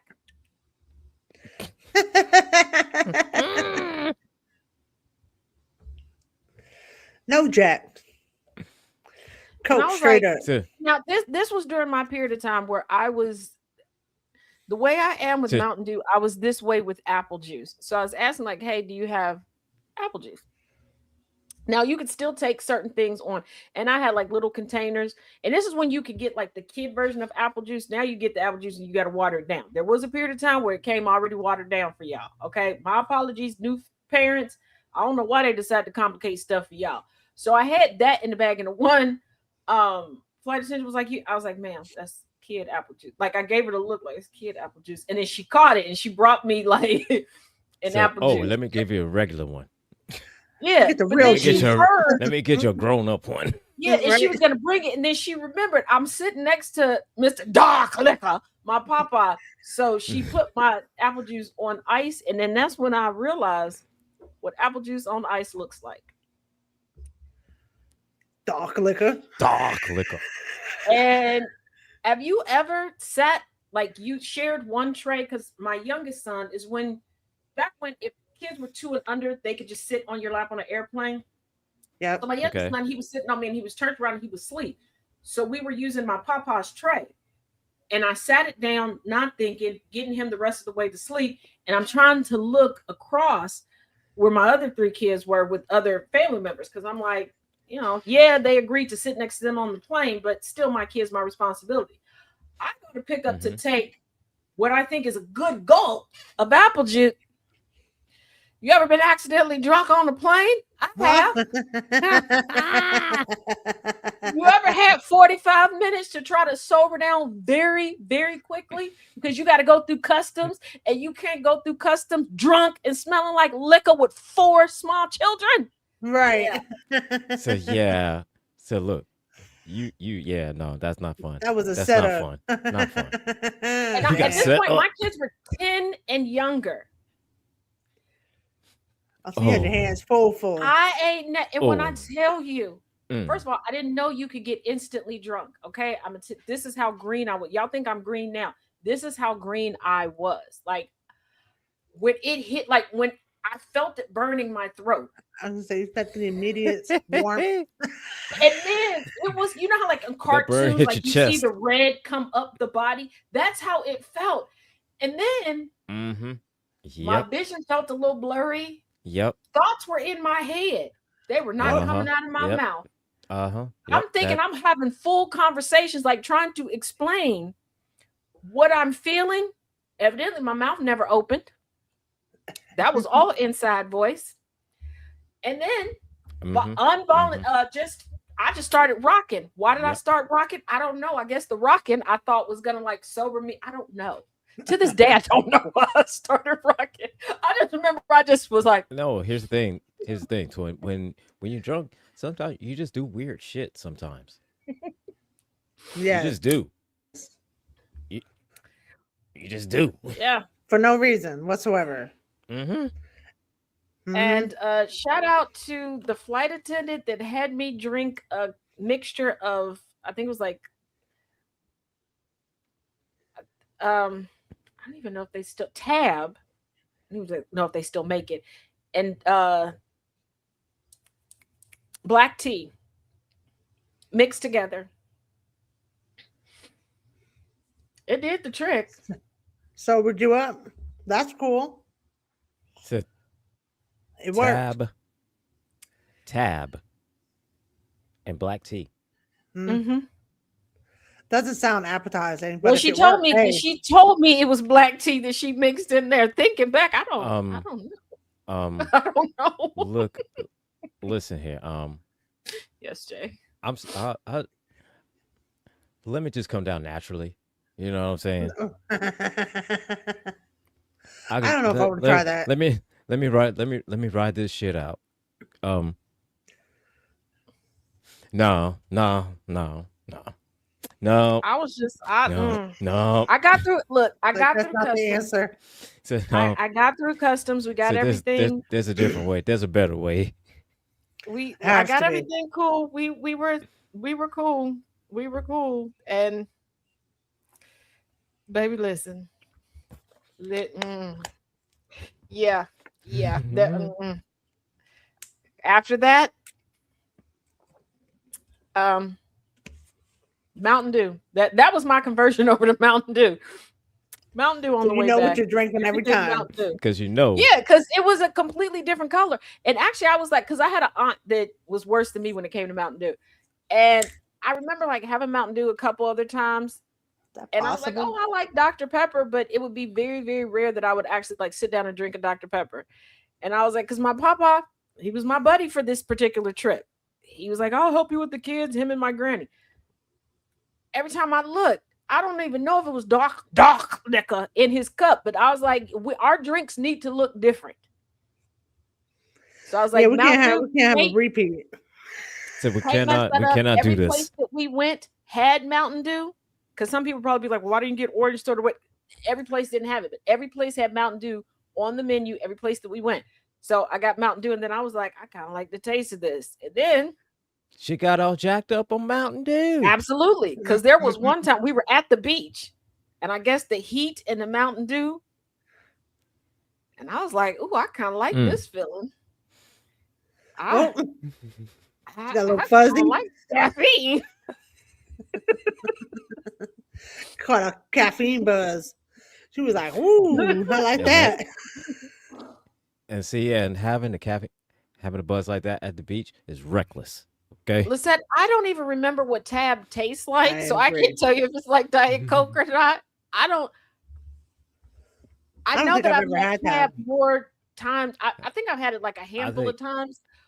I think I had a Tab. I think I had a Tab once, and the only reason I had it is because I think that's something what my dad used to mix liquor with. Yeah, every time I've had a Tab, somebody's mixed it with something, and not alcohol. It's been like somebody's like, oh, you'll like this drink. I don't know. It was like a phase of people I knew mixing. It's like when juicers first became a thing, they would mix juices with random sodas. Why they were doing it, I don't know. I don't know. Jay said sugar-free flat Coke. Okay, well, that's probably why they were mixing it with all this different stuff. Right. But it's like, I remember like the infomercials on juicers, and so many people I knew were getting these juicers, and instead of like mixing the different juices together like they said to do, they were randomly mixing, not with juice from the store or with water. It just, Coke, like not soda water, seltzer water. No, Coke, Pepsi, Fanta. Why are we doing this? It was so strange. And here's the thing, they would give it to you like, oh, you want something to drink? Sure, you know it's hot. You're coming in and you're thinking, oh, this is a nice crisp lemonade or something. And then you take a big gulp and it's Tab tastes like sadness and regret. Tab, it tastes like depression.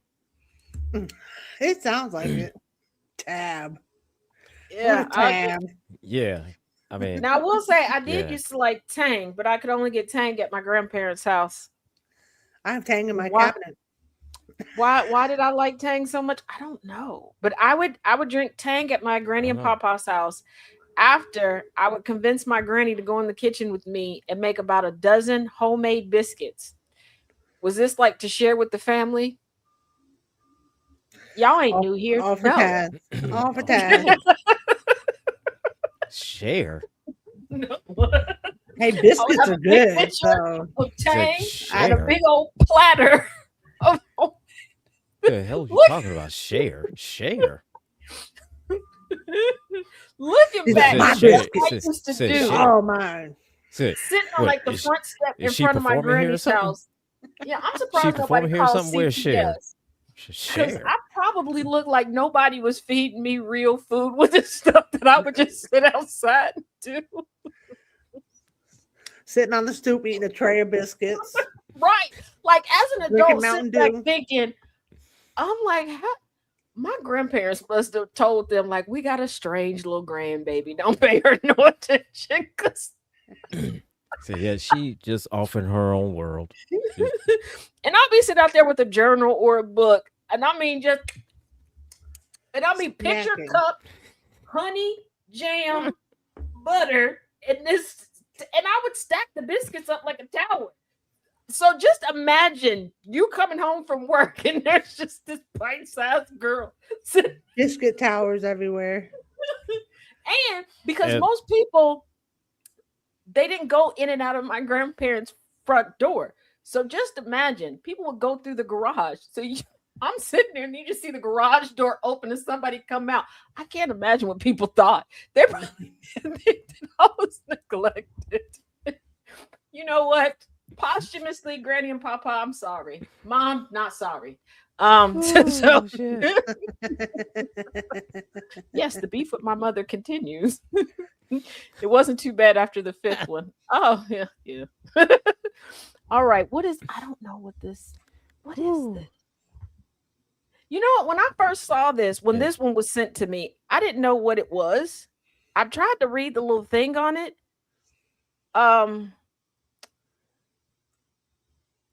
But I couldn't. Because this one I had to download from I have a Android tablet that's a bit smaller. So I don't know what this is. I know it's two white ladies. All right. So take that. Okay. So two white setting ladies. us up All strong. And the only reason I know this is because there's a red stripe at the bottom. And I'm thinking there's words on it, but I couldn't read it then. I can't read it now. But it's two white ladies. White on white crime in 3, 2, 1. They weren't having sex because he has a penis implant. At least that's what 75-year-old Douglas Faith told police after he and his 32-year-old girlfriend were arrested for having sexual intercourse at an apartment complex pool in front of children. I'm Jazz Williams. I'm going to tell you what we know. And what I can tell you is that there is such a thing as being too freaked out, especially when behaving inappropriately in front of children. And it seems Douglas Faith and his girlfriend Emily Parma crossed that line when more than 8 people in Waco, Texas had to call police on them for having sexual intercourse in front of kids. Now, according to the people police interviewed, Emily was on top of Douglas in the back left corner of the pool, making loud sexual moans, and the poor children who were present, probably trying to enjoy their last days of summer vacation, were understandably uncomfortable, which prompted the 911 calls. But when Douglas and Emily were questioned, Douglas seemingly defended their behavior by telling police they weren't having sexual intercourse because he had a penile implant. And now they're facing charges. I'm Jazz Williams. If for whatever reason you do want to learn more about this story, read more when you download the WBRC News app.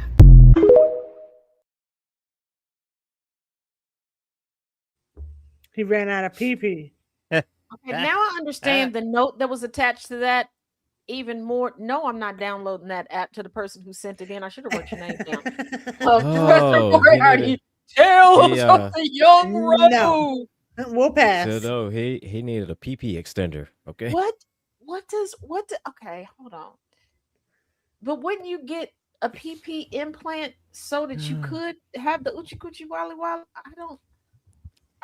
Well, maybe it doesn't work in water.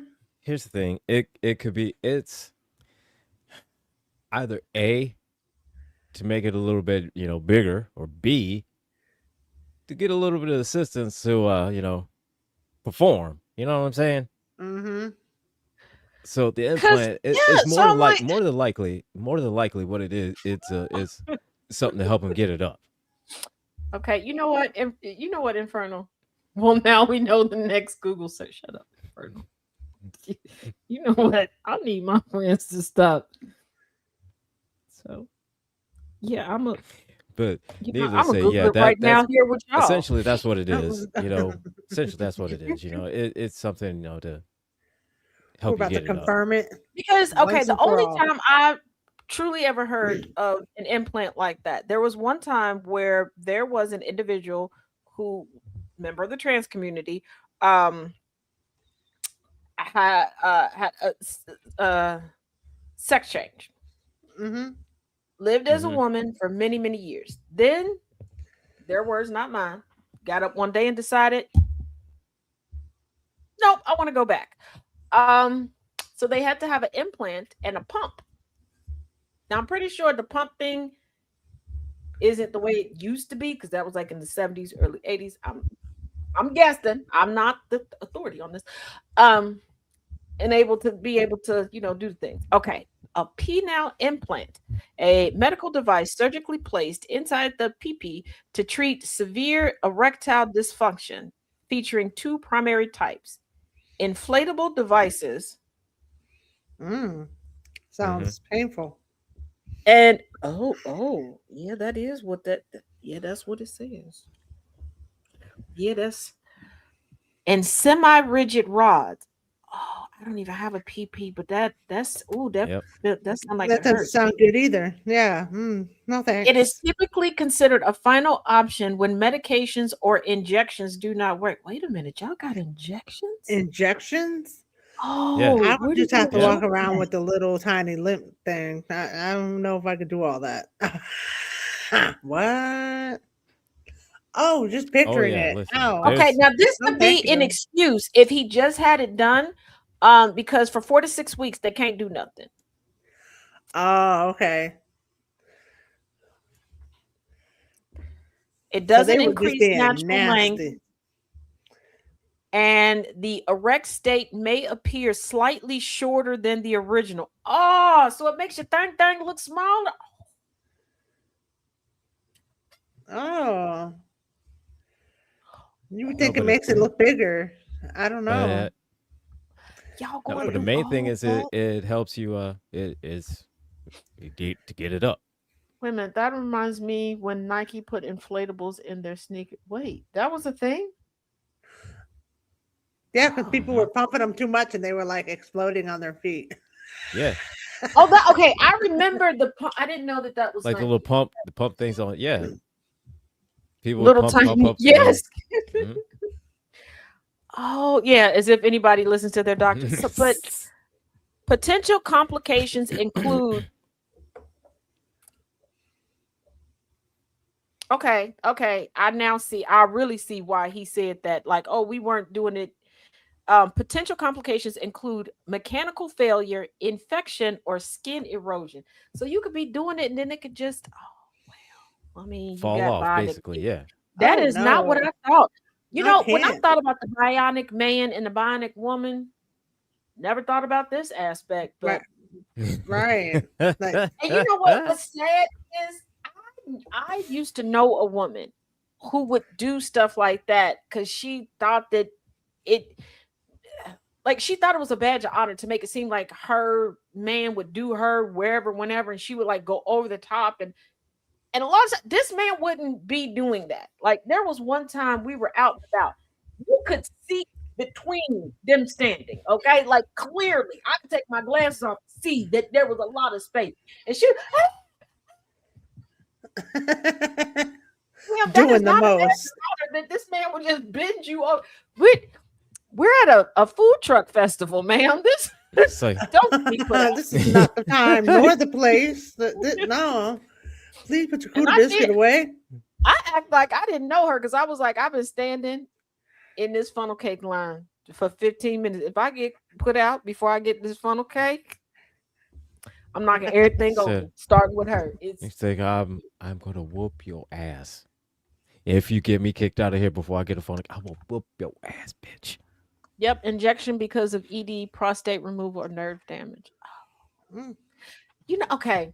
So remember I told y'all that me and my one brother were trying to figure out if our uncle could still do the Uchi Gucci Wally Wally. And before y'all go, oh, that's gross. It's because he ain't got no prostate. So we were trying to, well, actually, he was trying to figure it out. And then I got curious. And I was like, I don't want to Google it because then I'm going to start laughing every time I see Unc. Well, I done moved now. So, he probably injected himself. No, I don't know because that aunt and uncle, I'm pretty sure they're like trees. I'm pretty sure they just go outside and let the pollen just blow off of them onto the other.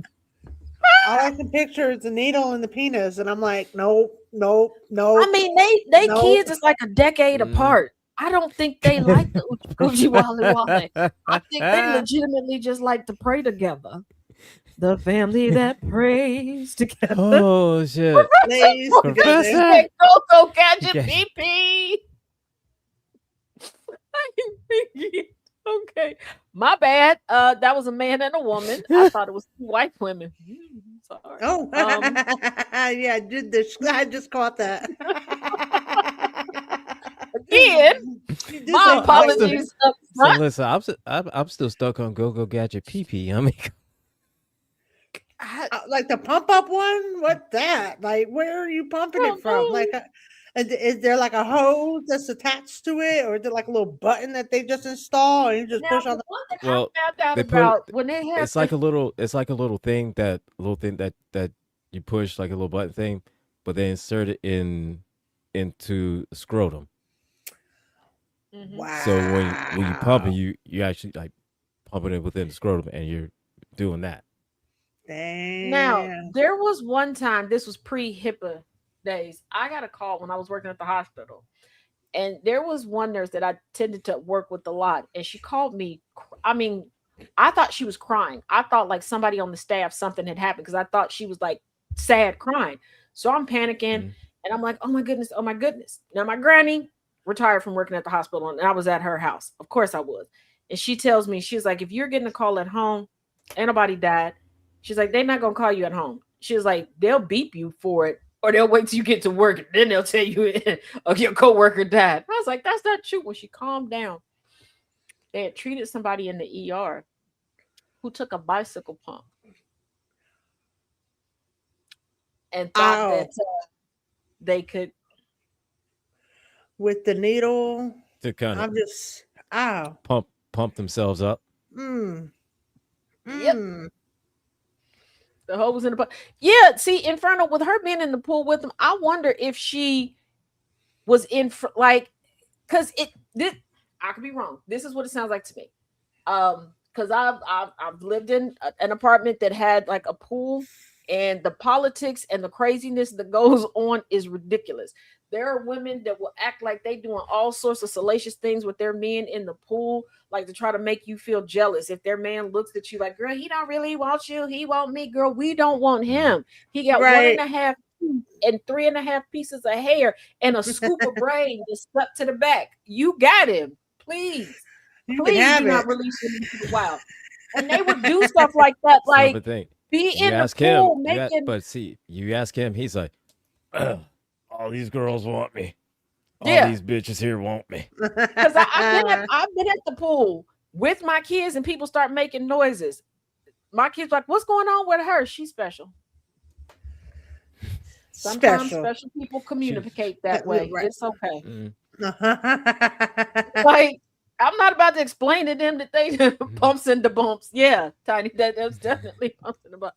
Okay, now this one, I think, wait a minute. What the... I don't know what the hell is going on. Oh, Another one we'll find out together. Oh shit! Here we Wait go. a minute. Hold on. Wait a minute. We about to get on this roller coaster right now. No, because, okay, wait a second.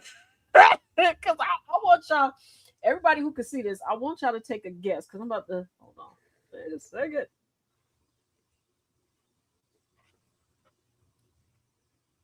Hold on, I'm about to crop this real quick so y'all can. Now this is gonna appear bigger than what I see it, but pause. Wait, that's not what I meant.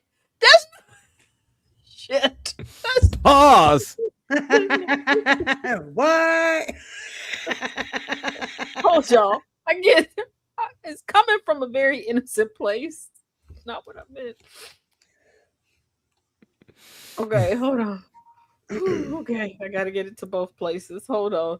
We'll put this up here. And I want people to guess which you gonna understand why I'm laughing. Hold on. Wait a second. Oh crap. Apple, y'all getting on my nerves.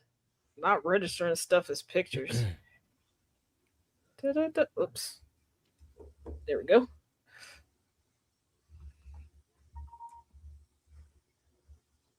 Okay. Where'd it go? Okay, there we go. They gonna get it over there. Y'all gonna get it over here. Oh. What do y'all think that is? Listen, many thoughts running through my head.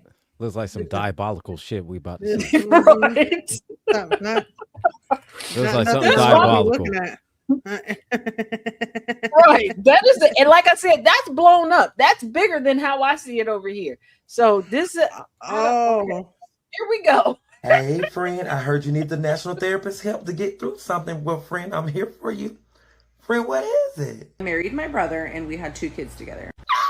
God, you married who? As in, you came out your mama and you...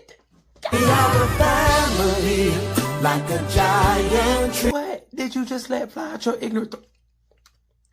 They don't pay me enough for this. Friend, huh? We don't find it to be a big deal. You don't? Because we have already been together for years prior to finding this out. Oh, my blood pressure is high. I'm about to pass out. My dad passed away and I don't know him. I've never met him. But I am so nosy. I keep coming back. Friend, tell us how this got started. So we didn't know anything. Our families have never met. Go ahead and speed this church bus right on up. We just don't ever bring our families around each other. Oh, friend, y'all don't have family reunions. And another thing is that it was kind of like a family secret. Jesus fixing. Who keeping secrets? Who keeping secrets? Because my mom was kind of like the mistress. The mistress? Oh, my sugar. And that's where I came from. It almost dropped, but I'm nosy. I can bring it back when I want to, though. See, ain't that... It's kind of a miracle, but I'm sorry. I done made this about me. Go ahead. So, our kids already know. Like, they call him Daddy Uncle. I beg your most children of the corn pardon. And that's totally fine. It really doesn't matter. I feel rage baited. Are you rage baiting us? I feel rage baited. We won't be getting a divorce because we've already been together. So it's like, you guys, we really don't care at this point. But how? You are brother and sisters. Am I talking too fast for you? I'm so sorry. Where are my manners? I forgot to ask. You threw me off. Like I said, our families had no reason to meet. We got married like intimately by ourselves. Friend, you be encouraged. Do not call us back no more. This doggone fools. We don't want to hear this mess about you marrying your brother and incest and mess and stuff. Call us back. Our algorithm is messed all the way up. Friend, you can call us back. I promise you. But we didn't do it though. All right, you be encouraged. All right, bye. Where do I get my friends from?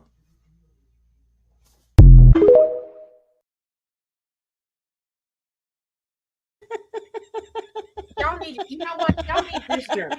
This journal says, what would Dolly do? You want to know what Miss Dolly would do? Not that. What you mean the kids already doing? They calling him Uncle Daddy. Uncle Daddy. Uncle Daddy. So yeah. Now here's the thing. Now when at this point now, when she talks to, like, say, one of the kids, does she say, go get your cousin brother? Or go get your cousin, go get your cousin sister. Or go get your sister cousin. Or go get your brother cousin. I mean, they might as well if they do the Uncle Daddy with the daddy. It's true. But, cousin, sister, cousin, Joe brother. Dierte was not supposed to be a premonition. And exactly, E. Dueling banjos. And here's the thing. Now see, from the chronicles, my mom used to gossip to me in French. A family friend married her second cousin. They had a big wedding. Nobody on either side said anything until I don't know. I don't know what happened, but there was like an argument. One side of the family was getting back at the other one, and it came out, well, bitch, you married your second cousin. Oh. Now, why they decided to call my mama and tell her, I don't know, because that woman could hold information like a colander could hold water. Not at all. Okay, that's not who you wanted to call if you wanted to keep a secret. All right. So she immediately told me, and I guess she told me because I was a teenager at the time, and I guess she was gonna try to blame it on me if it got out. I don't know who I was gonna tell. We're setting you up with the gotcha moment. Okay, just trying to set you up. Didn't realize who she was dealing with. I don't know. At the time, I was like, I don't even know how to explain this to people because, ew. And the man was like a pocket pimp. Like, first of all, they were some tiny adults. Okay, they weren't little people. They were just tiny, compact adults. Okay, they were over the threshold to be considered little people. Y'all catch what I'm putting down? But he was smaller than her. Like, I used to call him the pocket pimp because he tried to snap at me one time, and I was like, I ain't the biggest, but I can pick you up and put you in my back pocket. I mean, you chill, brother man. They didn't split up either. They didn't split up because of that either. Now, fast forward a couple years, they did split up because he was cheating. Brother man. Do what? Mm-hmm. Wow. And I was like, who? Scandalous. I was like, who let you climb that beanstalk? He's like, that's not funny. Yes, and it is. He's like, I date women. Oh, you It is a did little cheat bit. by climbing the beanstalk. I mean, it is funny a little bit. I laughed. I mean, it's kind of funny. Okay. All right. Here. Whew, okay. Oh boy. Okay. 1, 2, 3, 4. We got 5 left. Screw it. Let's just rock it out. I mean, I'm next up on the internet. Right, I mean, Professor, on the radio. So I mean, said we're not getting out the projects with this one, Professor. No. We're not getting out the projects. These people don't follow the theme song to Pretty Little Light. They don't. Like, oh Jesus. Oh, I used to love that song. Let me That's explain like a classic something to you. song If too. I pop up, Classical. look, at this point, if somebody pops up and goes, well, he's your third cousin twice removed, the internet, nobody would ever know at this point. No. No. But, I miss secrets. I miss So do secrets. I. Like, y'all So need, do I. you know what?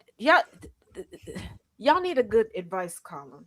Send it in anonymously and get some advice. Nope, because if I say I'll do Ask Taz again, y'all gonna take it to the limit. Here we go. What the hell is this? Oh, we could. Taz we could gets do, enough confessions from me, y'all. Okay, so just leave Taz alone. We could do an Ask GCPR. Yes, Oh. Ask GCPR. And do a whole rotating thing of all the Let me hosts. just said Where I we get enough answer. messages from her. Let me tell you how many. There have been times I've read the message and then I'm ready to be like, oh, like give some encouraging words. And then I'm like, wait a minute, let me reread this, make sure I got it right. And then the actual meaning will sink into me like,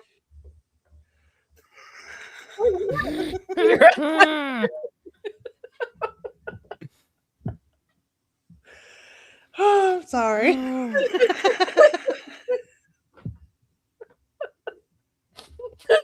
because I will read something and like some words have multiple meanings or like there are things that have, and I'm like, oh, that's not, wait a minute. She wouldn't be texting me if that was that. Hold on, let me go. Are you sure? So you sure about that? At this point, probably not.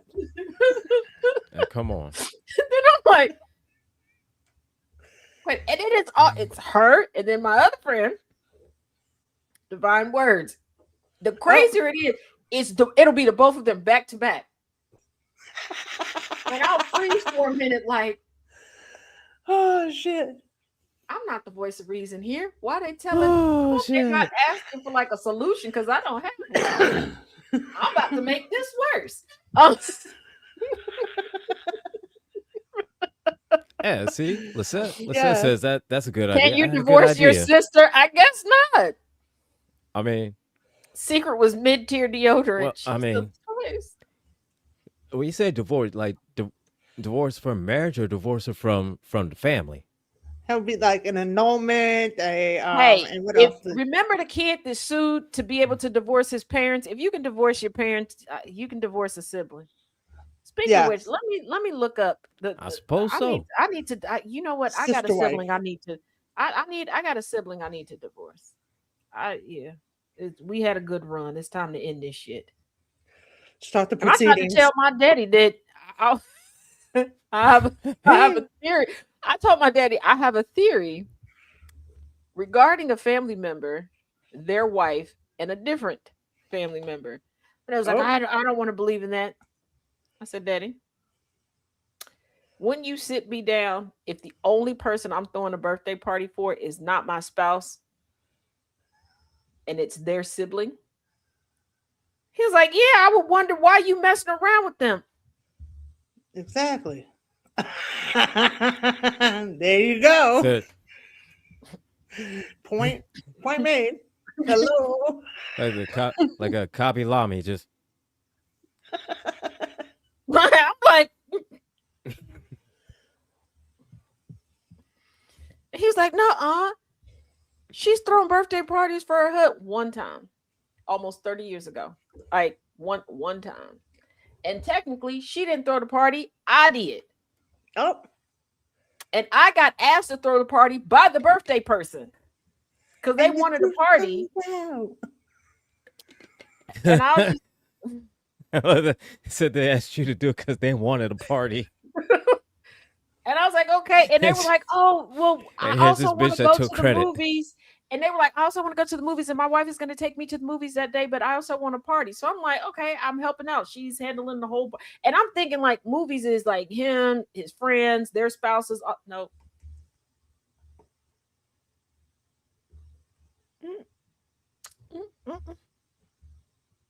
And I was like, in the way the extra family member and the wife be defending one another. The extra family member. I'm like, I feel like they playing pin the tail on the floozy. Oh, get a good little spin around. Go boop, pin the tail on the floozy. He was like, girl, you look good. Won't you back that thing up? I won't bust your implants just to back that thing. Okay. So when did this become a whorehouse? Back the fuck up. When did this become a whorehouse? 2006. Circa 2006. 20 years ago. That's when it happened. Okay. What is it? Okay. All right. I think I don't know. I don't. Here we go. That's with you. Sometimes I struggle with pronouns. Not because I'm transphobic or homophobic. It's because I'm antisocial. You get what I'm saying? No? Like you're telling me how to address you when I wasn't going to talk to you in the first place. You get what I'm saying? Like I didn't have anything to say to you in the first place. Not a pronoun, not an adverb, not an adjective. I wasn't going to say a goddamn word to you or anybody else. I don't know why, you know. I give everybody the same two pronouns anyway.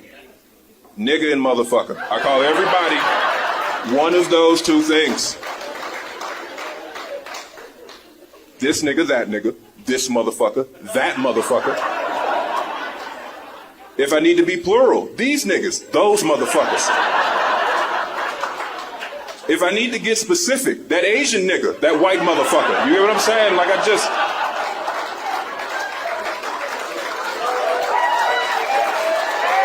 I don't know.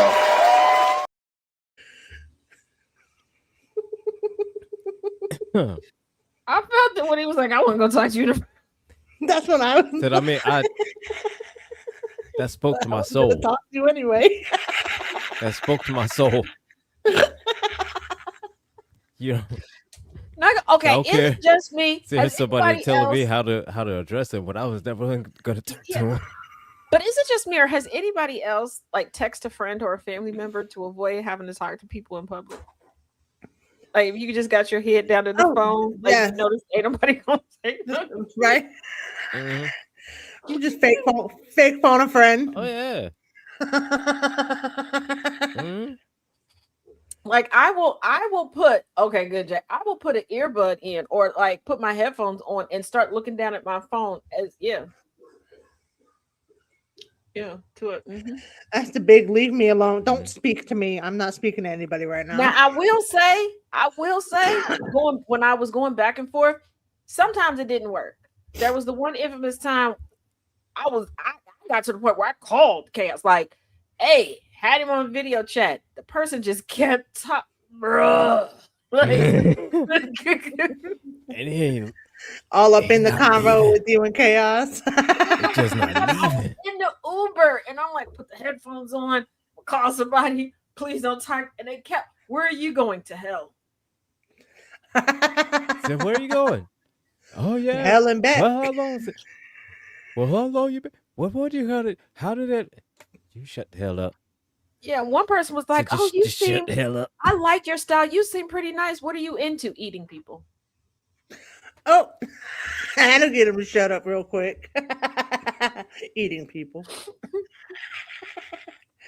That'd be okay. I guess she doesn't want to talk. Now what? No, let's see. Here's the thing. I mean, I used to do some Uber driving, and unless the person I picked up, they wanted to talk, all I said was just, hey, how you doing? Go ahead, get yourself comfortable, and that'd be it. Right. Now, if they wanted to talk, then of course, naturally, they would start conversating, and I would, converse back. But other than just, hey, how you doing? Go ahead, make yourself comfortable. That was it. No, what would get me is in Kentucky because my dad's church was not in Kentucky, so I would have to like leave earlier to make it to church. Oh, well, where are you headed? You going to work? Mind you, my destination said the church. No, I'm not going to pull up. Oh, why are you getting here so early? There's people inside the church. Like, don't try to drive off with me, please. Thank you. My dad's a pastor. They're expecting me. They're expecting me now. Yeah, like, and I'm like, well, my dad's a pastor. Oh, now if it was a guy, oh, you're a PK? Yes, I'm quite murderous. I will do the murder. I will do the murder. I will do without the murder. hesitation. Yeah, I will do the murder. Like, what the? Like, no, don't. Now this one, y'all, I don't know what this is. This looks like Aurora Borealis. I don't know. All right. Here we go. Potentially disturbing news that I heard.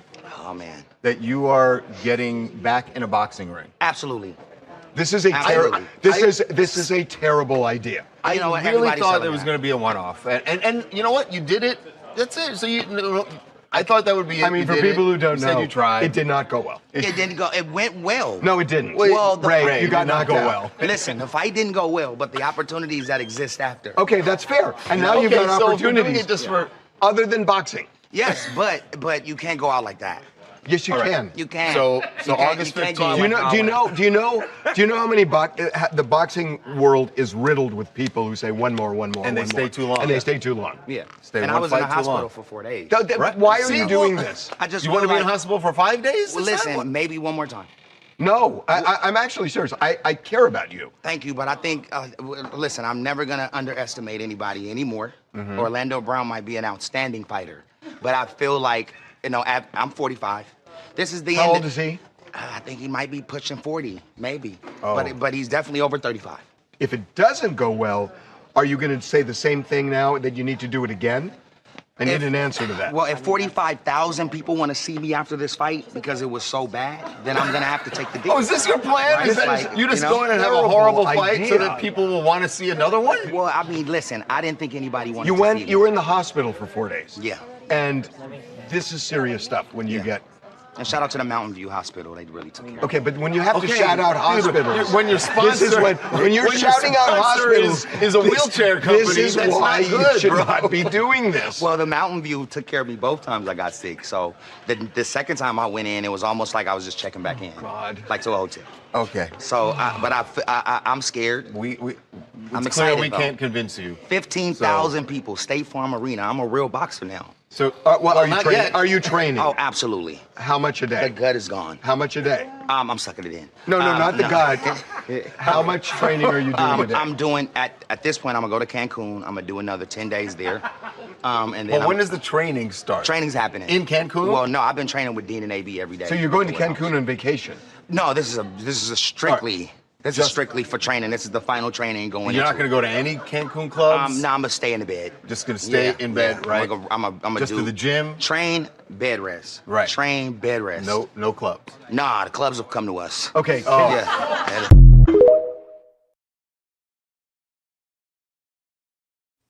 I'm a real boxer. I'm a The real fight- boxer. yeah. The UFC Oh, fight yeah, that he listen. had previously, where he got knocked out, was in May. I'm so excited for this fight. I'm so excited to see this fight. Me too. Me y'all too. y'all have no idea how much I'm wanting to see this fight. I'm you have no idea. Oh, okay. Orlando Brown is 38, but let's not forget that. And last year, Orlando Brown claimed that Ray J let him smoke weed at like 13. Mm-hmm. And claimed that Ray J was the dope man to young celebrities. Oh, ouch. That's not a good look. Whoop, whoop. Yeah. He was giving all the candy to the kids. And listen, Ray J's training. He gonna get his ass whooped. That's all it is gonna be too. He gonna get his ass whooped. And he just Like his he already look spent at 4 me, days. I'm his a real running- boy. like Yeah, his- that's what exactly. that interview went. So his running, okay, his running, mall walkers are faster, okay. Mall walkers, Much faster. Jesus Christ. okay. I like seeing the mall walkers when I go to the mall. Debbie does Dallas, but Debbie don't Listen. do that. Sabrina.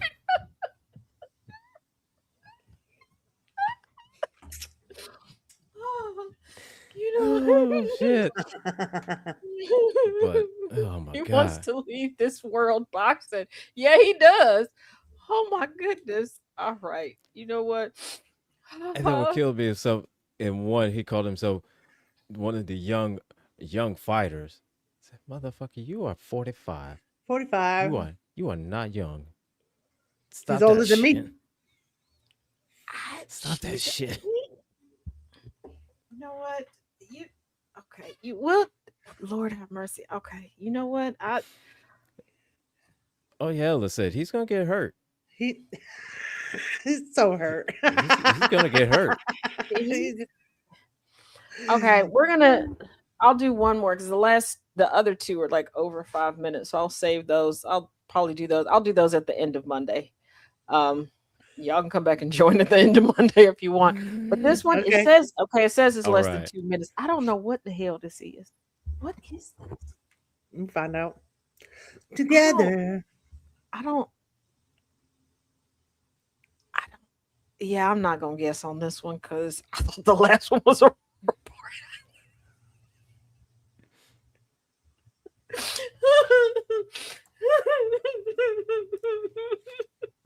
I stand by my original statement. It did not, not on the head, go well. Che. Okay.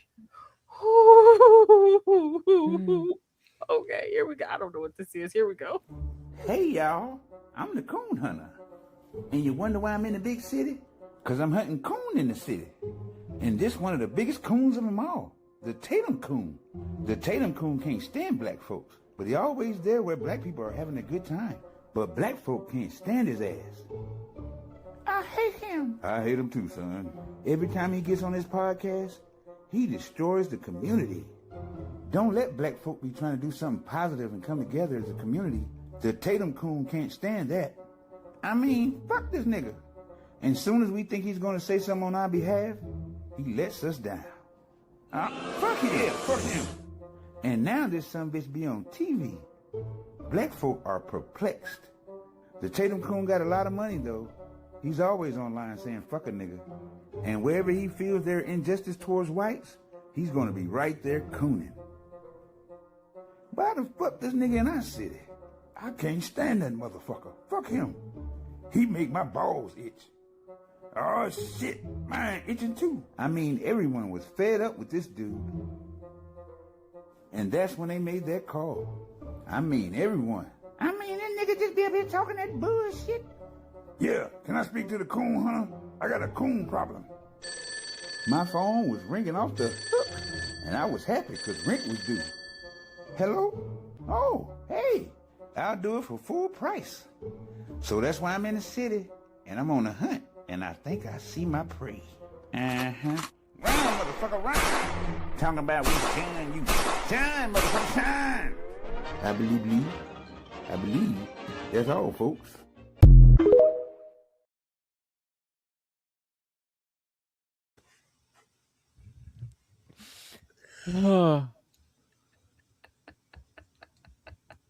Oh, sweet baby Jesus. It was the Porky thing at Porky Pig thing at the end.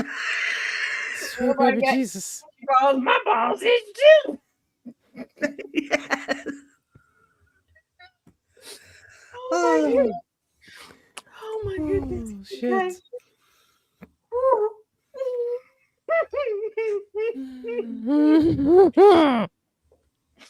But my balls is too.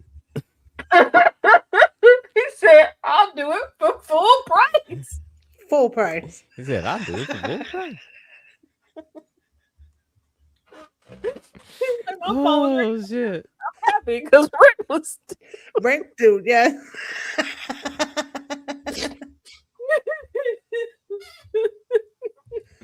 Hey, y'all, I'm the coon hunter.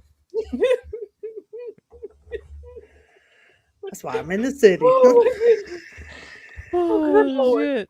Ooh, okay. Oh boy, oh boy, oh boy, oh boy, oh boy. All right. Okay. Well, I love this content. Oh wow. Oh my God. I'm fine. Oh, sweet baby Jesus. Wait a minute. See, this video is sponsored by Maven. When your balls itch, Maven takes care of it. Lord have mercy, Jack. You know what? No. It's my fault for having internet access. That's what it is. So that was my fault. That's my fault. You know, this was my fault for having internet access and getting on the internet. That was my fault. Yeah. That was my fault. Can't blame anyone but yourself. It's Chaos' fault for leaving me unsupervised. There it is. Nope. Uh-oh. And Harley Pup, I believe she's still asleep.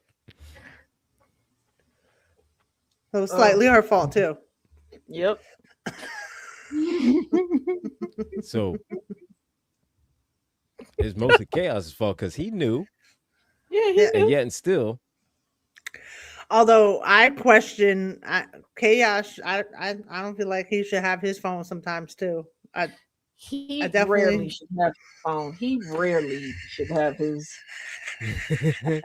There are times where I'm like, wait a minute, I ain't been tagged in nothing in a minute. I ain't been asked to join in a video for a minute, so I'll venture over there. What the fuck? What is decorating over here? What is going on? What now? We're gonna put the ottoman back over here. So wait a minute. There's too much shit that's just going. Mhm. What is this? Yeah, why is that move? Why is that? What is this do? Why is that painted? I don't like this. I don't like this. I don't like this. I don't like this. I don't like this at all.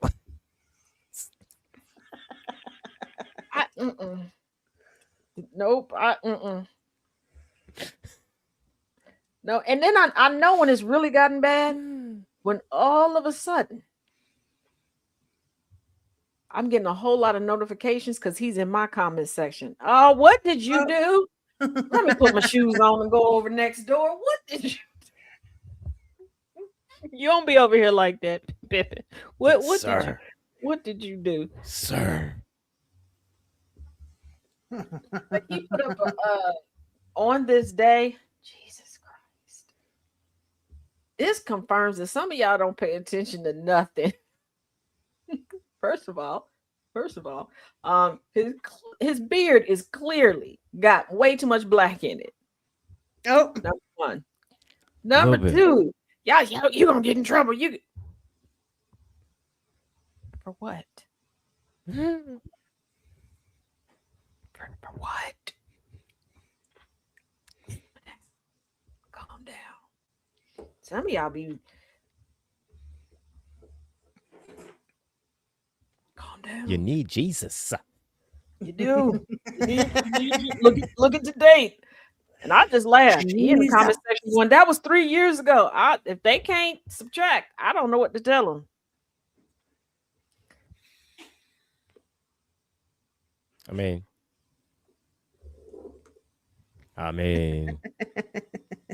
do y'all think that I'm the first person he ever dated that he ever flirted with? Because it's a stitch. No. It's a stitch. There's people out here acting like this man done invited a wench to the house and took her out to the steakhouse. Which would never happen. Stitch from 3 years ago. I was over here dying laughing. Yeah, well, I saw it in the midst of me looking for titties on the internet last. Oh. Titties are fun. Because what he did, he was like, because I saw it. Here, And I with get a titty, his why don't you? perspective. Because I got quiet. And he's like, what are you over there doing? I forgot he had the headset on and he was playing with some buddies. I was like, looking for titties on the internet. Like it was a common thing. Like that's what everybody does at 8 o'clock at night. 4 years ago. My bad. 3-4 years ago. I thought it was 3. My bad. So it was 4 years ago. Okay, but even still, I didn't care. I was on a mission to find titties. 8 o'clock. Time to look up some titties on the internet. Yeah, Superplex wasn't on yet, so And what got some time, so let me see if I can what find some also titties on the triggered it internet. is that the woman whose titties I would usually see on the internet has decided to become demure and cover her titties up. I mean, that's her prerogative and shit. Said But 5 years. You could have had a warning, right? Like you could tell somebody. Like you ain't tell me like, oh, I'm not doing this no more. Like you could give us a heads up. Right. You can't just take them away. Like just all of a sudden. They've been here this whole time. Right. I said it, and he turned around and he looked at me like, "You said that out your face." And then I saw the headset. I was like, "Shit, I forgot." He was. It was one of those. Say, I thought it was oh just yeah. us in the house. It's like, oh yeah. We had a whole crew on the other side of the headphones. Yeah, and that's what sparked it this morning with Thomas, because I said, "Hey, I sent you a Moo Moo ad." He was like, "Why?" I said, "Because Miss Villain like Moo Moo. I got you on TikTok. I sent you the ad." I mean, right there. And he said, "How did you get to this ad?" I don't want to tell you how I got to the ad. You just looking up Moo Moos? No. It just popped up. And he said, "How you be finding all these nice Moo Moos and stuff?" Thomas, I be looking for titties on the internet. And that's when he was like, "Pause. Wait a minute. Sit right there." What's up? Oh shit. Let me just go ahead and confess. Look, I look at titties on the internet. All right. I've been trying to find titties on the internet. I saw this. It looked nice. I thought of you. I thought of your wife. Yeah. Right. I saw them because I remember she liked the Moo Moos, and it was a cute Moo Moo. It is one of those Moo Moos where you got to be kind of tall for it to work. Right. It ain't gonna work with Okay, me. I'm gonna all just fall because So I was like, "Oh, she tall and look comfortable?" And the lady, she said it was comfortable, and she said she wasn't hot in the summer, she wasn't cold in the winter. So she could get it. But how I got that? Because heads up, if you like the ladies, okay, if you like looking at ladies, here, pay attention, lock in. If you got a TikTok account, okay, there is a young lady, beautiful young lady, okay. God blessed her. All the gods blessed her, okay. Anywho, I'm distracted. She's also selling the Moo Moos, okay, but she personalizes her. Think of her as the Taz of Moo Moos, okay. She done made the Moo Moos off the shoulder, okay. Think Miss Roper if Miss Roper was black, okay, and she done made a slit in her Moo Moos, and she done cinched the Moo Moos in, okay, but she do videos showing you how to cinch the Moo Moos in. Oh, okay. You will thank me when you find y'all catch what I'm putting.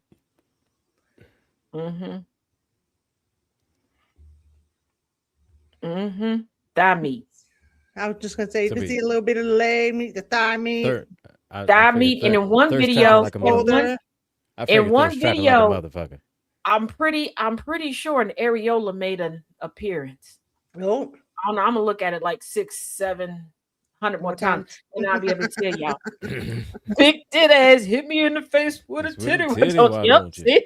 Hit me in the face with a titty. Hold up. This is the y'all said it's talking about. Oh my goodness, you gonna get this is what he This is what he said. This was his response when he asked me what I was doing. Because usually if he's playing and I go in there, I'll say, "Hey, I'm gonna turn the light on," because I'll read a book or do some research. If I'm sitting in there in the dark, he know what I'm doing. I'll be sitting there looking at him like, "Look," because one lady, I was like, "This who titties I usually look at," and he was like, "Did she get a reduction or nothing?" No, look, like this one, I'm frustrated. Feel my pain. Yeah, but the Moo Moo lady, the thigh meat is nice. Okay, it's a 2-piece dark meat. Okay, all right, okay. And it's a nice Dunkin' mug of TTE meat in the Moo Moo too. There's some ladies that be twerking in the Moo Moos too, but they usually start twerking on live about like 10:45, 11 o'clock on the weekends. How do I know the schedules? I be looking for titties. That's that TikTok after dark shit. That's that TikTok after dark. Yeah. I'm telling my TikTok, depending on the time of the day, it depends on the videos that I get. But keep in mind, there was a very long time that people kept sending me very egregious songs from the internet. Like, the sausage party song, the pastor's wife sucked me off in the back cute song, all of that stuff. So it's Infernal in Moo Moos. They be up there. Don't knock the moo now. Yes, The there's moo one can where be quite seductive. there are 5 voluptuous women twerking all through a cabin in robes and moo-moos. Oh, all on one live after dark. TikTok All right. after Yeah. dark. Now I'm pretty sure they was talking about something or selling something. I don't know. And They were slap getting me that in the face coin. with a titty, why don't you? I wasn't built for listening. Oh shit! If God Think wanted if me you- to listen, he would have made my ears work. Just a little bit more, right? Okay. See, JC, yes. I used to be part of the TikTok after dark crowd, hanging out, shaking Moo-moos ass, don't cover much. playing Exactly, drinking Sabrina. games. Depending on the moo-moo that you get. Moo-moos be see-through, moo-moos be short. Moo-moos, depending on like your size, they be a little low cut. Like y'all be sleeping on them. Go to look, Yes. search moo-moos. Search moo-moo. Now, if you're a little bit more demure or you like the men's, search caftans. Because you got some men that'll wear the caftans, and you have the I'm half fiddy and uppity that wear the caftans, but they still booty me down. And if you really want to see some things, search trad wife vacations. Oh, is it scandalous? It sounds scandalous. Well, I just want to know why or how you come up with all these things. Taz is mine. Knows no bounds when she so cannot sleep. look, I don't question shit because I mean, here's the thing: there's so many ways that I've fallen down different rabbit holes just from scroll, just from either A, drinking and scrolling, or B, smoking and scrolling. Either Or way, you got to realize roll a up lot just of random times shit. I have very innocent intentions starting off. Like I wanted to know if I could make oat milk or nut milk at home. Lessons were learned. I cannot be literal all the time when searching for stuff because when I put in how to make nut milk, You got all the stuff, all of them, good and bad. No, I it's can only mostly bad. imagine. Mostly bad. With the Mostly bad. nut milk. yeah, mostly bad. Mostly Mostly bad. bad. Mostly bad. I did not think it through because, like I said, bestest, purest intentions.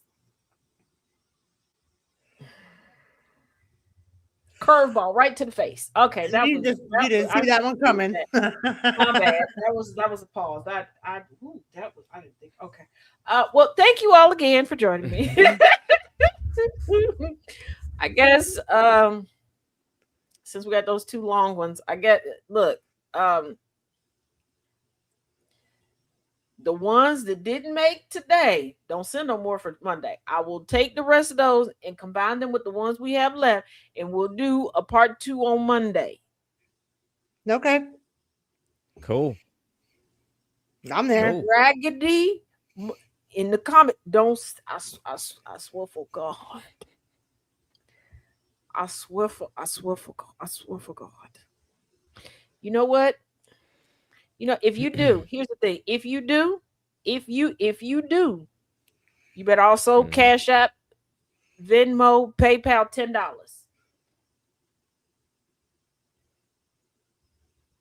For reasons. Yes, So reason. we need to Yes. re-up the snacks. We need to re-up the snacks. Except for Reese's, I mean reasons. I mean, if people are demanding that kind of recipe, Sabrina. Thanks, Annabelle. But yeah, oat milk was yeah. Don't Not as disturbing as the nut milk search. It wasn't as disturbing, still disturbing. Still So, but not as nowhere disturbing near as nowhere near how to as make as oat milk. how to make nut milk. Lessons were learned. Lessons. Some very hard lessons. Lessons were learned. And I'm gonna end with this. I was told last night that there's a Pokemon vending machine. And I got excited. Then I was like, oh, they're just talking about the cards. I was asked if I knew that Pokemon were not truly real. I said, yes. I was thinking maybe they were selling like the figurines. So just to clear things up, no, I do not believe the Pokemon are real. But when I told somebody that this morning, they hit me back with, well, it's you. I still think that you have a secret laboratory like Dexter and that you're making them. I'm not. I don't know when I would have time to do it. And I don't have the budget to get the proper ingredients to come up with it. So there's that. Right. And then you would need something to test on. Yeah. And ain't nobody went missing around me. Everybody's home. Everybody's accounted for. Yep. Yeah. All of their pets are accounted for too. So I mean, yeah. Don't blame Taz. Taz is innocent. I'm very innocent.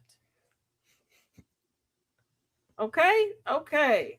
No giraffes were harmed in the making of my excitement. I just thought if you're gonna have a whole vending machine, you would have figurines. We don't need a vending machine for cars. The dang card, they everywhere. So you know, talk about gotta catch them all. All you doing is catching high gas prices and paper cuts. I will figurine. Okay, action figures. Give us that. Thank you. All right, y'all. Give me about we'll get started with the commute at 6:30 today, y'all. Because I need to go fill.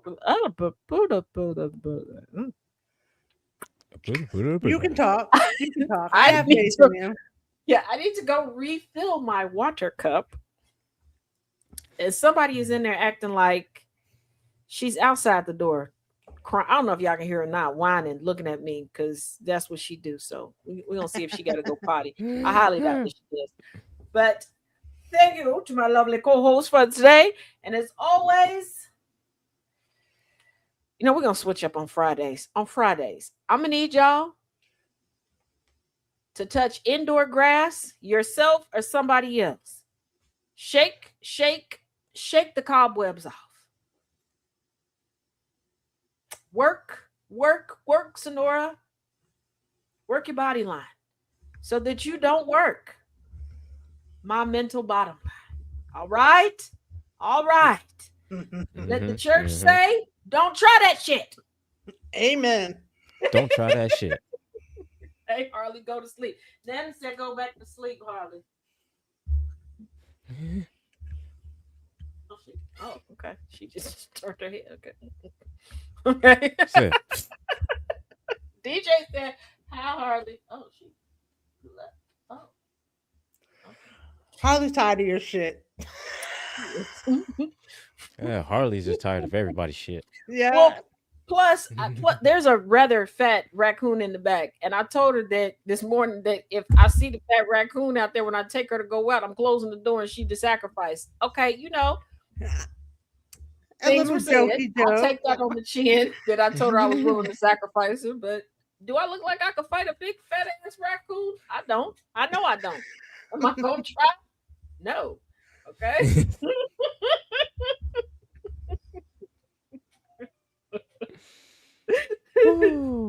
Oh, hell no. Oh, goodness. All right, y'all. Till next time. Bye, y'all. Bye. Good night, y'all. Turn the dial up, let the static fade away. We're building up the future, tracking every single day. Start the morning right, let the rhythm start to breathe. With the sound of coffee pouring, giving just what you need. From the sunrise spark to the late night glow, there's a space for your story and it's steady on the go. When the sun goes down and the shadows start to lean, we close it all out with conversations with Jonathan. This is GCPR Radio, loud and clear, where every single voice matters, far and near. Yeah, we lock it in, connect the track, GCPR, got your back down.